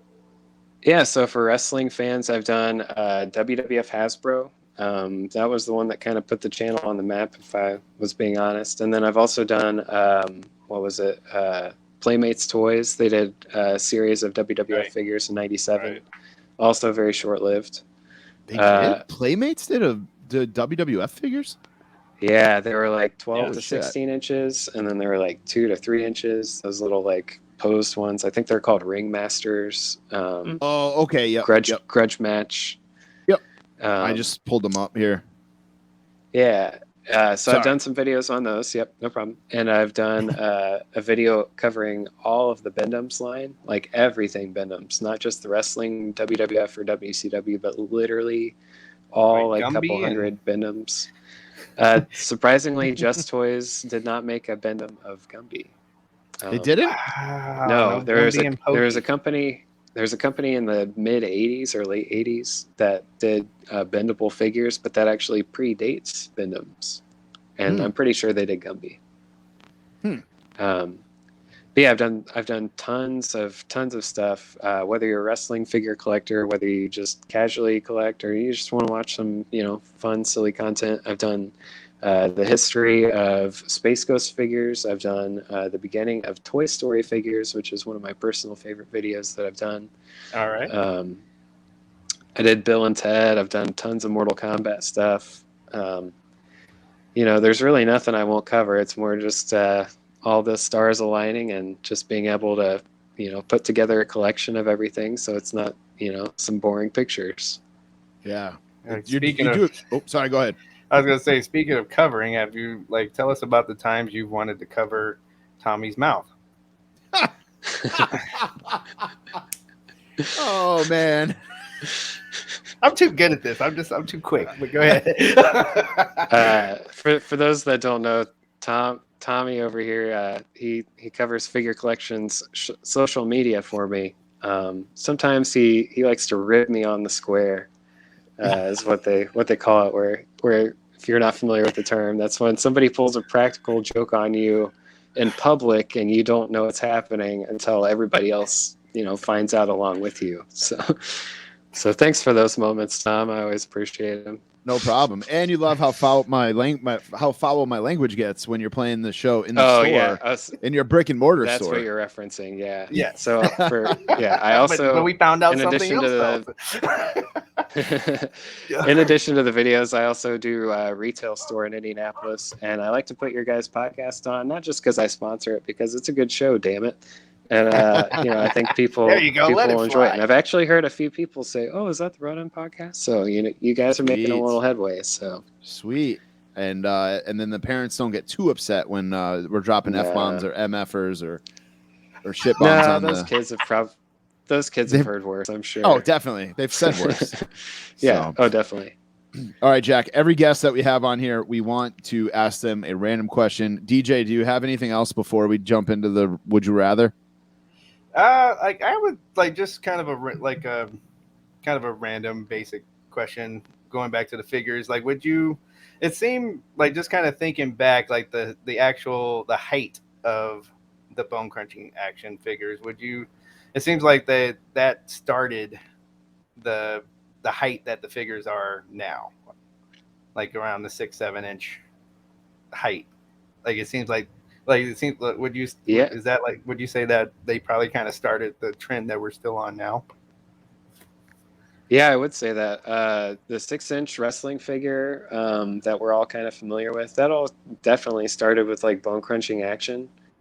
Because if you think about it, WCW was around 2, Bendums were around 2, but Bendums were 4 to 5 inches. The WCW figures were oversized Galoob looking figures at the time. Now in 1998, they would go down to about 5.5 or 6 inches. And those actually do kind of look pretty good with the bone crunching action figures. Like, it's not perfect, but if you're 10 and doing a figure fed, it gets the job done. Right. But yeah, definitely the whole 6-inch figure run. And then Titantron Live came out after, as I was saying. Those were like maybe just a smidge too tall for bone crunching action, so they don't really line up too well. Well, but they definitely wanted bone you to crunching put action the foot is on the thing and play the music, though. That was the the point exactly. of those figures. Yeah, it was all about All right. those little entrance themes with the metal sensor. Right. All right, it's time for our Would You Rather that we do with every guest here on the Run-In podcast. This is brought to you by Poddex, one of our sponsors here. Again, you can go to runninpod.com and get a discount code for Poddex if you're interested in starting your own podcast and using these decks for episodes and guests and things like that. So, Jack, would you rather eat peanut butter and jelly or grilled cheese sandwiches every single day? Sorry, you cut out a little bit, but I think your question was peanut butter and jelly or grilled cheese every day. Which would I choose? Yeah. Yep. That's it. Yep. Definitely peanut butter and jelly over grilled cheese. And the reason why is because peanut butter and jelly is more versatile because you can grill it, you can freeze them and just let them thaw out like the Crustables, you know what I'm talking about? Yeah. So you got some options there. I don't know about you, but I don't like to eat a cold cheese and bread sandwich. So you got to grill that cheese. No, but you could do the same thing with grilled cheese. You can add ham to it. You can add pulled pork to it. You could add wait, bacon you said to grilled it. cheese. We're talking toppings. I didn't know we were talking toppings. Yeah, you That- started- I that is a guess. different Yeah, I ballgame. guess you're right. I guess you're right. Then I guess Start that's putting against the all rules. kind of meat in it. I mean, you can 'Cause you go can to do a restaurant. bananas. Yeah, that's true. That's true. All right, so straight up, That's what killed Elvis. straight up. You know what? Without making any modifications to it, straight up, I'd have to go peanut butter and jelly as well. Right. Now that you say that, what about And you, I'm just a DJ? peanut butter holic, so I do love peanut butter, Same. man. I It's love peanut butter anything. all that protein. Sign me Yeah. up. What do you think about the bacon peanut butter pizza that I talked about last week? Peanut butter bacon pizza. Would you try it? That sounds like a Just feel an disaster. artery just kind of closing. Yeah. It's only one piece. No, It's only one that's piece. what killed Elvis. All right, guys. Jack, anything else you want to plug before we kick you out of here? Yeah, if you don't mind me just saying, I don't have a Patreon, so if you want to support me, the best thing you can do is grab a deal for yourself, so you benefit yourself by supporting me. It's kind of a nice little trade-off. You can go to shop.figurecollections.com for the cello toys that you hear so much about. We do pre-orders too, so you can lock yourself in. And then to go to our eBay store to just grab a deal, that's where I post pretty much all of our inventory. You can go to figurecollections.com/store. Or if you don't collect toys, you can still support me or Figure Collections by going to our YouTube channel, which is youtube.com/Figure Collections. And Also, according thanks to for having me on, guys. no problem. And according to Chella's email that I was referencing earlier, Bull Nakano is going to be shipping by the end of October. So, or you should have them in hand by the end of October. Yes, then- actually, I meant to mention that. So, sorry. The Bull Nakano is going to start shipping around October 15th, give or take a few days. So keep checking your emails. If you pre-ordered it from Figure Collections, you will get a shipping notification to your email address when those start shipping from us.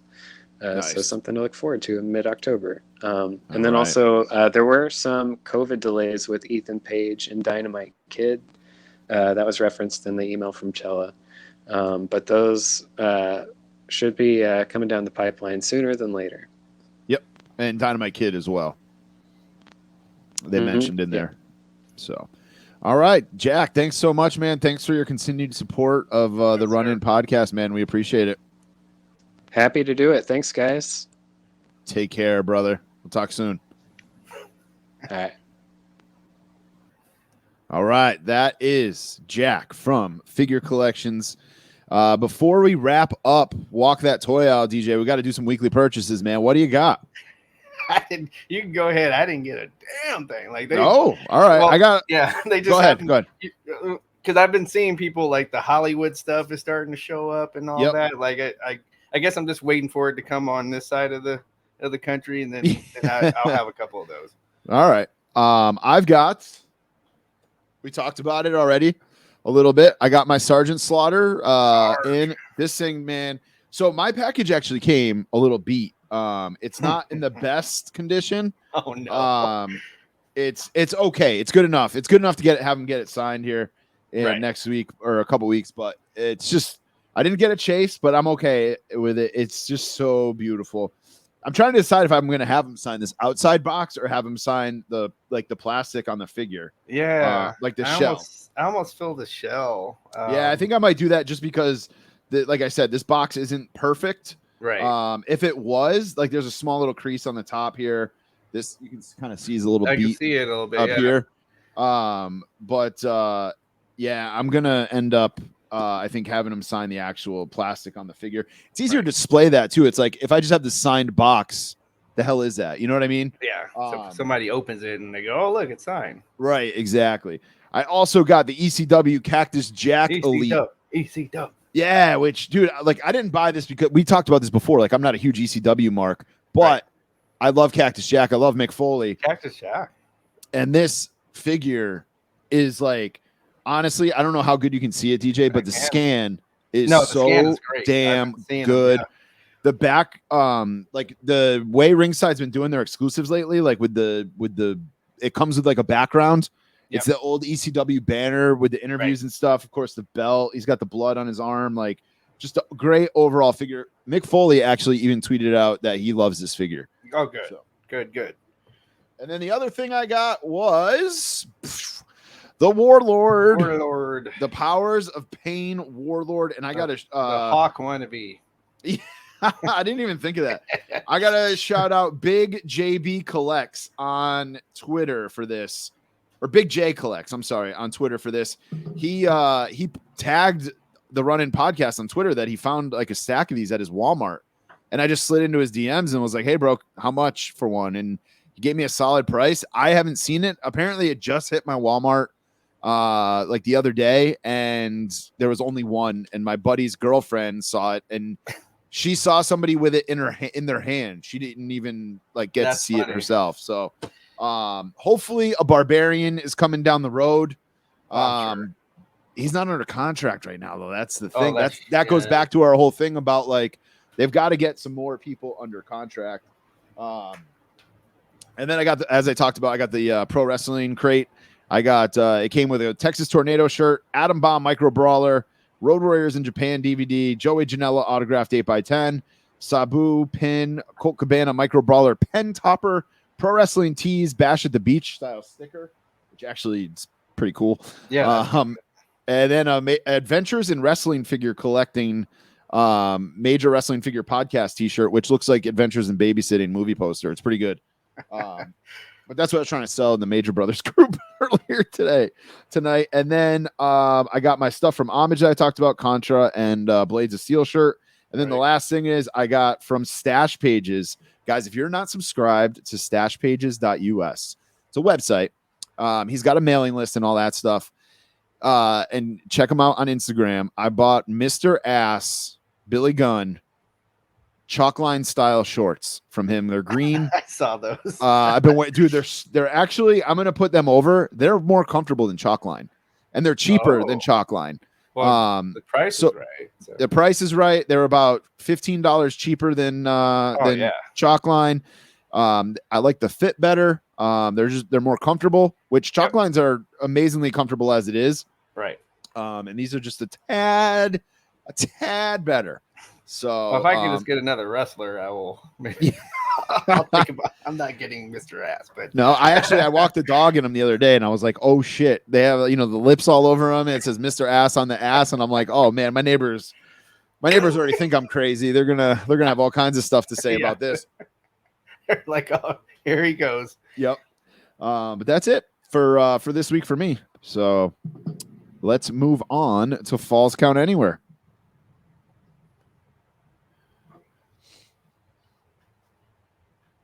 All right, falls count anywhere, guys. This is the part of the show where we talk about whatever we want. Lately, it's been a lot of football. We're going to talk some football. This is where we do our power rankings each week, although we didn't do any last week. This week, though, our friends over at Homage, they tweeted out. I need to pull up the tweet here. Yeah. They tweeted out that it was I forget what anniversary it was. I'm pulling it up here now. I should have had this ready to go. I'm sorry. So our friends over at Homage, they tweeted out that it was the 25th anniversary of 25th anniversary of Nintendo 64. So they said, here is N64 Mount Rushmore, agree or disagree. They've got Legend of Zelda, GoldenEye, Mario Kart 64, and Banjo-Kazooie as their Mount Rushmore. So I said, DJ, man, we're not going to do a Mount Rushmore, but we're going to do our top 5. Yeah. Of what we are going to do. Especially the banjo thing. Like, what? Yeah. So we're going to do our top 5 Nintendo 64 games. Right. This list, I love you, Homage, but you guys didn't get this right. DJ, I'm gonna banjo thing like that. Yeah, banjo. that hurt my feelings. That they put banjo in there. But go ahead. What do you have for number 5? GoldenEye. Oh, you got that as number 5? Number 5. Come on, dude. For real? Well, you know why? I don't like first-person shooters that much. That's why. All right. So I had this conversation through in the Fig Cave, actually, because somebody said that Perfect Dark was better than GoldenEye or 007. Perfect Dark is a great game. Mm-hmm. However, you bring me back to we'll say 96 Nintendo 64. Bring me back to 1996, and I'm going over for like a sleepover to my friend's house or something. And things are getting lit because we are ordering Papa John's or Papa Gino's, some kind of pizza, and we're playing GoldenEye till all hours of the night. 97. Sorry, it came out in 97. Oh, I did. We did the same. I definitely did. So, to me, that puts that at a higher level than number 5, just because, again, that nostalgia. Again, these are our power rankings. This is probably the first time I've actually gotten loud about one of your picks. I guess because with my group of friends, we played GoldenEye for a while, but then some of the other games on my list started to creep in.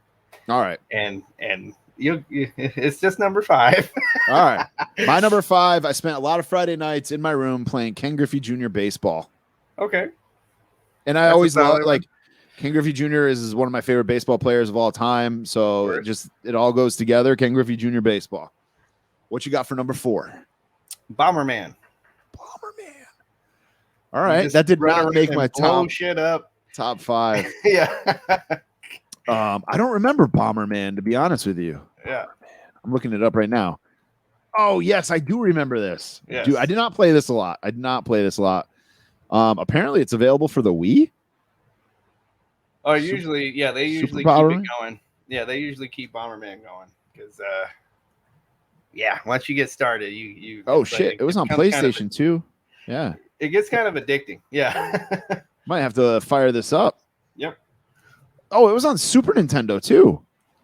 It's one of those. I think it's an underrated franchise, in my opinion. Damn, I did not even know. Feel like, all right, my number 4 is Donkey Kong Country. Felt like that game was super innovative for the time.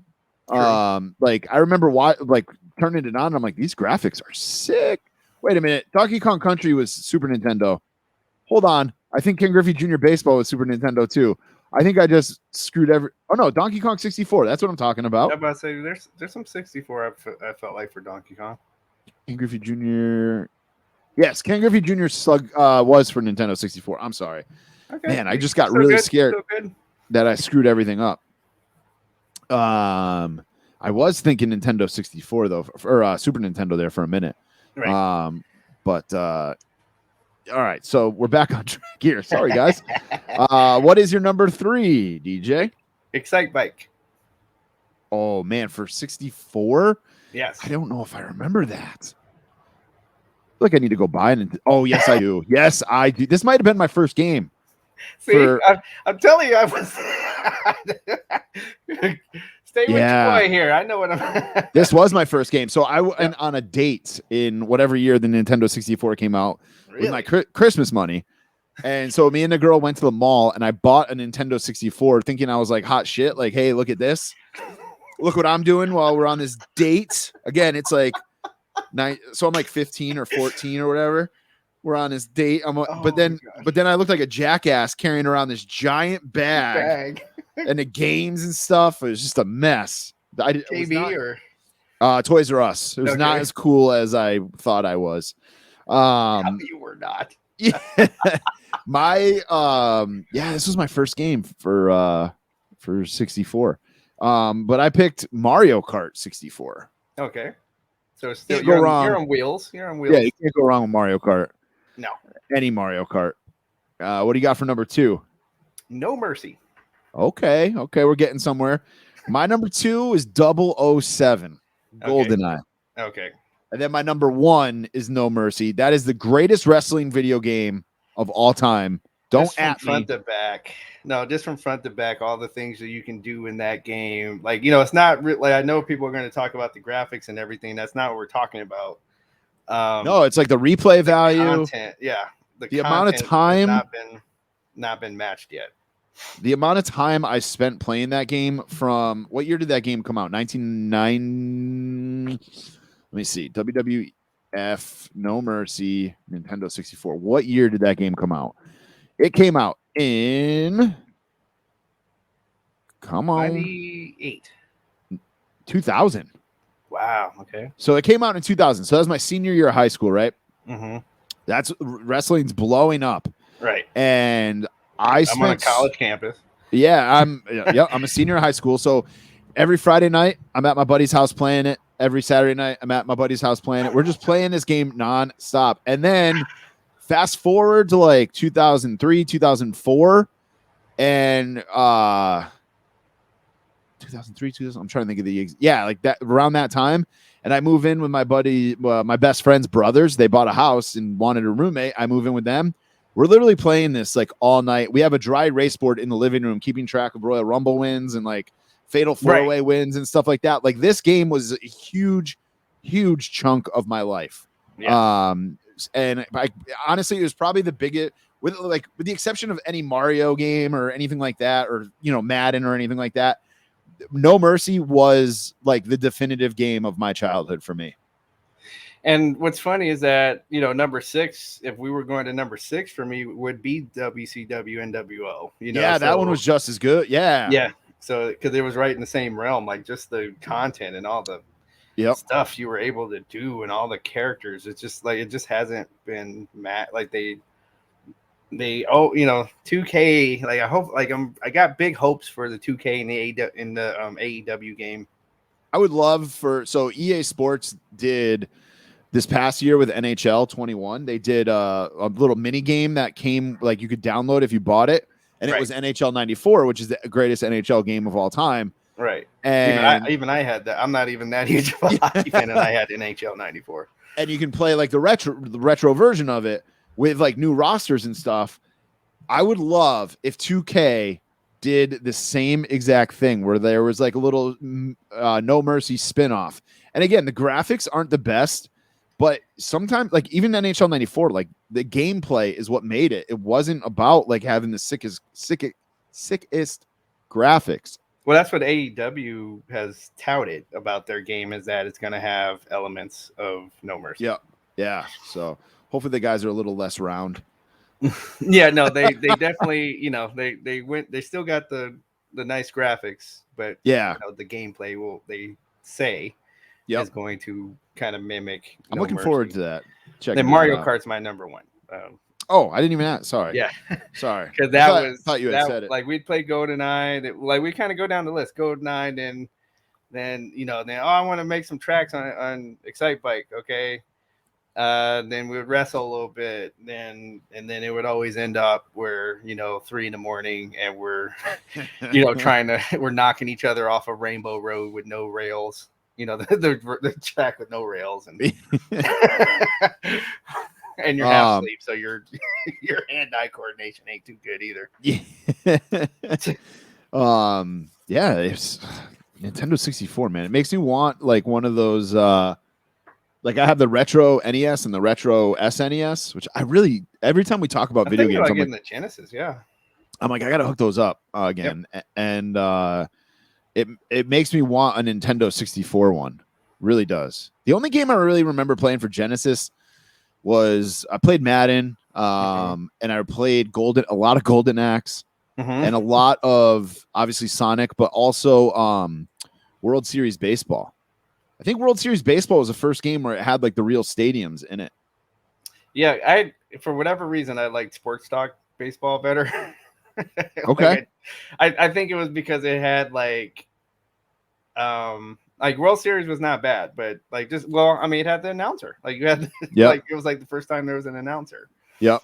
And you had all the real players. It did not the stadium it was 4 different stadiums. Like it wasn't the stadiums are not like they didn't do that. But and then Genesis was my first when I really got into sports games, because that's where EA started to have their games were running better than on the Genesis. So you had Lakers versus Celtics, which is that's right. It's NBA Live, Madden. So to go along with all the adventure games that they had as well. Yep. So to go full circle on our conversation here, homage.com or go to runninpod.com and then go to our link. They have a Slappers Only 007 shirt. That's funny. So go grab that. Go really grab funny. that. Or you couldn't find a gun. You had to. All right. Before we wrap up here tonight, guys, let's talk some football. Big week here in the Northeast. We'll get to that here in just a second. Our picks last week, just about everybody except Kenny, I think, and Zach were right. It was Green Bay and San Fran. Green Bay won. I knew them 49ers were going to cough it up. Oh, my God. You leave way too much time on the clock for Aaron Rodgers, and that's what happens. That is what happens. But, yeah, I think it was Zach and Kenny picked San Fran, and the rest of us picked Green Bay. So, somehow Phil is still 3-0. We've got Tampa Bay versus New England this week. I said it to you in our group chat, man. I hope Tom Brady throws for 450 yards, 4 touchdowns, but somehow the Patriots win by 3. Like, I want Brady to do really good, but I want the Patriots to win. So there's no way both of those things can happen in the same game. It could. I'll just say it like that. Because either Belichick is going to have, he's going to just know the code to stop Brady, and he's going to be horrible. And the Patriots squeak it out. Yeah. Or he's going to go, he's going to go 500 yards. He's going to have a Madden, you're playing video Madden. game. Yeah. 500 yards and 6 touchdowns. Brady said something this week I know what to expect. I know what they're talking about. I know what their game plan is going to be. I know this, I know that. And I'm like, oh, no. Well, I mean, how much does Belichick really change? Right. I mean, right, but like you just said, though, I call his defense the Madden defense. He gets guys that are just going to be in the right spot where he wants them to be when the ball snaps. Yeah, and that's how the Patriots have been playing defense. But like you just said, Belichick knows how to stop him. You know what I'm saying? No. Yeah, I do know what you're saying. And that's what, this is a harder pick than I think that we realize, I think is what's going to end up happening. Because of that. I think they know each other. I mean, the last time we faced something like this that I can remember is my freaking Raiders playing the guy who put their team together in the Super Bowl. Yep. Okay, like for those of you that are too young to remember this, so Gruden put the last Raider team that went to the Super Bowl, like that was like Jerry Rice and Rich Gannon and all those guys, and so Gruden put that team together. Yep. But Al Davis is crazy, so he decided that even though he's dead, he's still crazy. and he decided to trade him to the Buccaneers, who had the number one defense at the time. Like they kept getting so far on their defense, and then their offense would fail. Yeah. So, and then we just went with the assistant coach, right? Who didn't change a damn thing. Like all he did, he's like, hey, it's working. We could just, because they were winning. Like the only thing that stopped us from winning a Super Bowl before that was people cheating for the Patriots. But anyway, so Jesus. So we get to the Super Bowl, and guess who's there? Gruden. Guess who knows the entire playbook that the Raiders decided not to change not even any of the options? The Raiders. So you can even hear him on the sideline, like, yeah, they're doing exactly what he said they were going to do. Yeah. So that's what I'm afraid of for this game is who's going to know who better is basically that's going to be the winner. I think it's going to be a great game regardless. You know what sucks? What's that? I have a hockey game at 8:00. I'm like, are you kidding me? 8:20. And you're a goalie. You gotta somehow concentrate on the puck while you're thinking about Brady and Belichick. No, once the game starts, like once my game starts, I'm good. Like once I'm in the locker room, I'm good. I'm not really thinking about anything else, just fucking around with the guys and stuff. Right. Maybe a little Ric Flair, naked robe action, but other than that, other than that, I'm ready to go. So I'm not really going to be thinking about it. Although my kid's coming with me, I'm sure he's going to be like holding his phone up to the glass and banging on it and telling me what happened. So we'll see what happens, but I'm looking forward to it. It should be a good game. I'm not expecting the Pats to win. Mm-hmm. I'm going to pick Tampa Bay. Yeah, I think I'm like just football, just the personnel wise. I have to pick Tampa Bay. I don't think I didn't even like the Pats.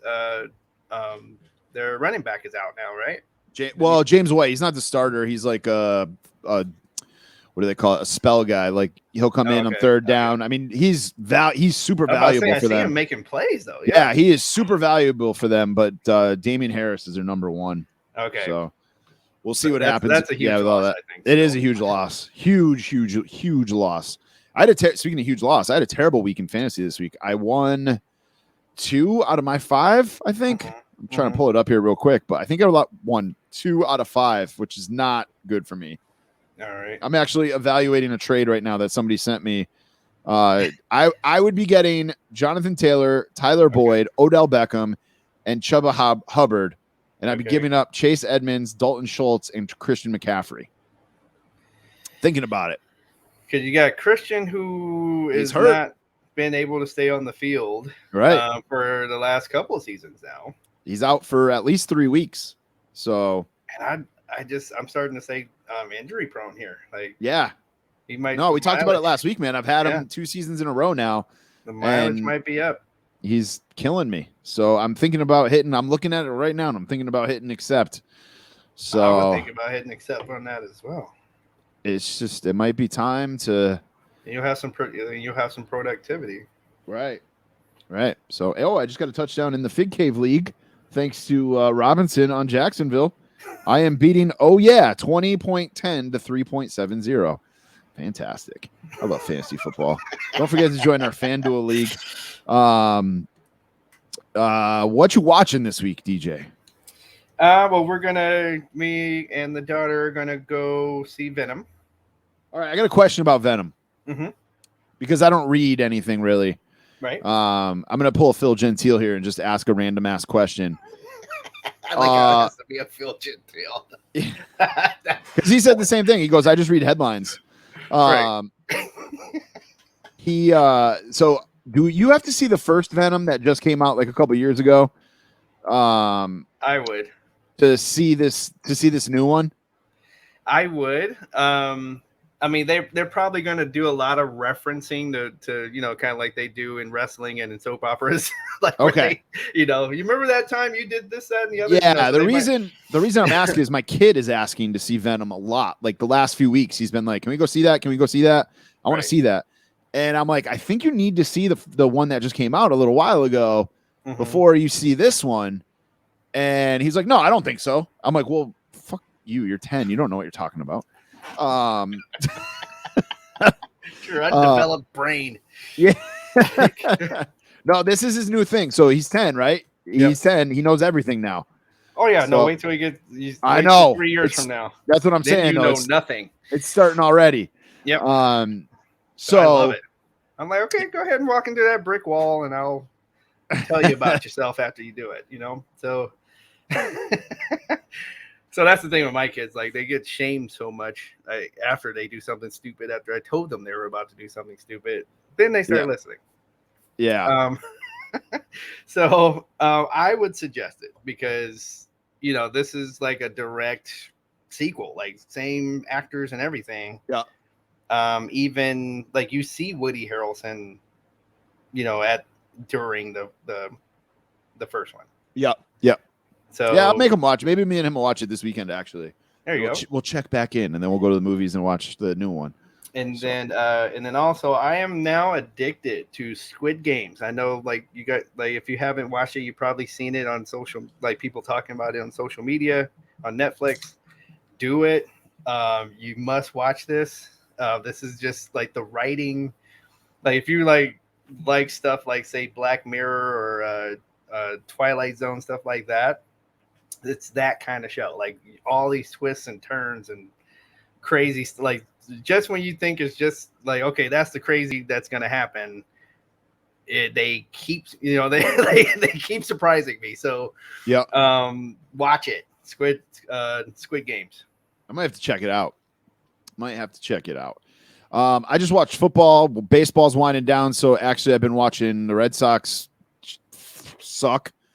And the Dodgers and Giants like going crazy. Actually, I was gonna say I've been watching the Giants because obviously with trivia all week, I come home and the Giants and Dodgers have been on all week. So because it's so close, like, I mean, it's like historic close. Like, they're both like 100-win teams, and it's going to come down. Like, you know, their magic number is 3, so it's like, it's coming down to what this are we weekend. in, like, you know, game 159? So it's like, you know, so it's coming down to the last game. Yeah, Red Sox lost again tonight, so it's like they lost 2 out of 3 so far to the Orioles, which is not good heading into the end. The Yankees won tonight, so it's just, I don't know. Red Sox might they might be all done. We'll see. But and then I watched. This is random as hell, but I was just like chilling today before I went to do my trivia night, and I turned on the TV and randomly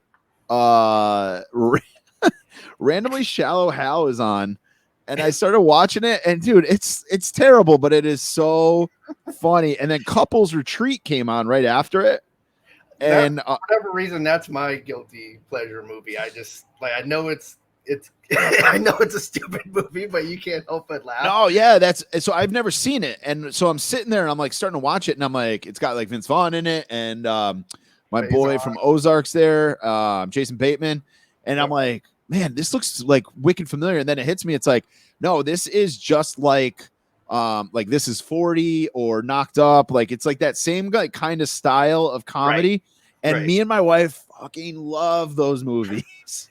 So I'm like, I was gonna text her and just be like, we got to watch this. Like, I didn't get too far into it, but I think it's gonna be good. I think we got to watch it. I don't wear draws. Yeah.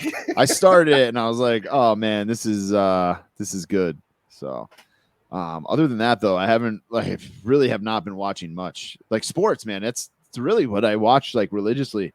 But anyway. Time to wrap things up. I believe you got anything else, DJ? We can wrap it up. All right, let's do it. Shout outs. Remember to hit up Figure Collections. Make sure you check out that video that Jack just talked about. Our good old friend Jack from Figure Collections, the history of the BCAs. That tonight. Yeah, and then we also got, of course, the Fig Cave podcast. Our boy Phil Gentile. I'm wearing a collar and elbow sweatshirt tonight. You can get 10% off over at Collar and Elbow by using the code CAVE. And they just put a bunch of brand new stuff up on their website. Figure collections, we talked about them. Homage, of course, we talked about them a whole lot this show.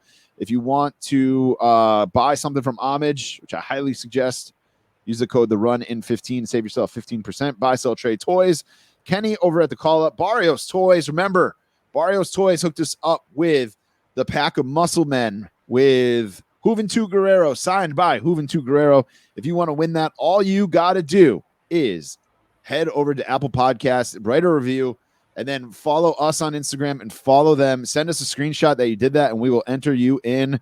And then we got a new podcast friend that we're shouting out, Dos Padres podcast. My buddy Jesse started a podcast. I've been helping him out get started. It's a Boston sports podcast, but if you're interested, they talk fantasy football and stuff like that as well. So tell me they got accents. Tell me they got accents. No, they don't have accents. WrestleGeddon podcast, Coming Down the Aisle podcast, Dirty Heels podcast, and then DJ made an appearance on the Turnbuckle Tavern, the debate show. It's a good one. You guys got to check that out. So make sure you head over to Turnbuckle Tavern and check out that with DJ. Keystone Collectibles, you can use the code RUN10 for 10% off there. Heroes Hideout, they've got some meet and greets coming up, and you can use the code RUN_IN to get 10% off anything in their store as well. You can follow us over at runninpod.com. That's got everything, our YouTube channel, our Twitch channel.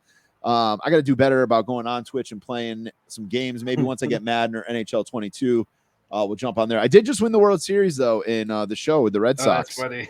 So I'm doing way better than the real Red Sox. Although I won the wild card. So that's one thing about those games. You can take all your anger out and get your team to win championships. That's right. That's right. Up in real life. And on Twitter we are at Run-In Podcast, and on Instagram it's at the Run-In Pod.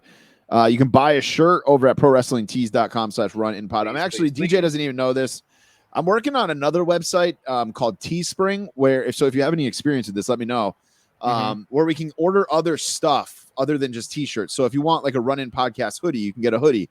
If you want like a pint glass, you can get a pint glass. So it's got more options I like it.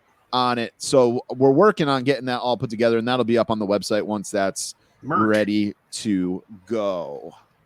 DJ, hit them with your handles. All right. So I'm still trying to get my money from LA Knight.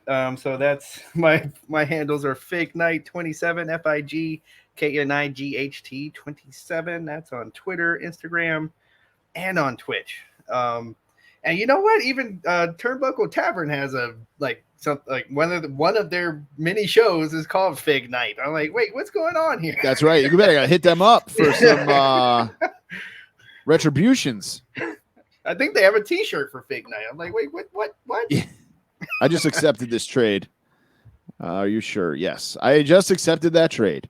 All right, goodbye. This is an uneven trade. You need to drop a player to keep your roster under the minimum. Okay, anyway, this has been the Run-In Podcast. Thank you guys so much for listening. My name is Tommy Paradise. And it's your boy DJ up in the rafters. And thanks to Jack for coming on. I'm not even going to swear at the end of the show like I usually fucking do.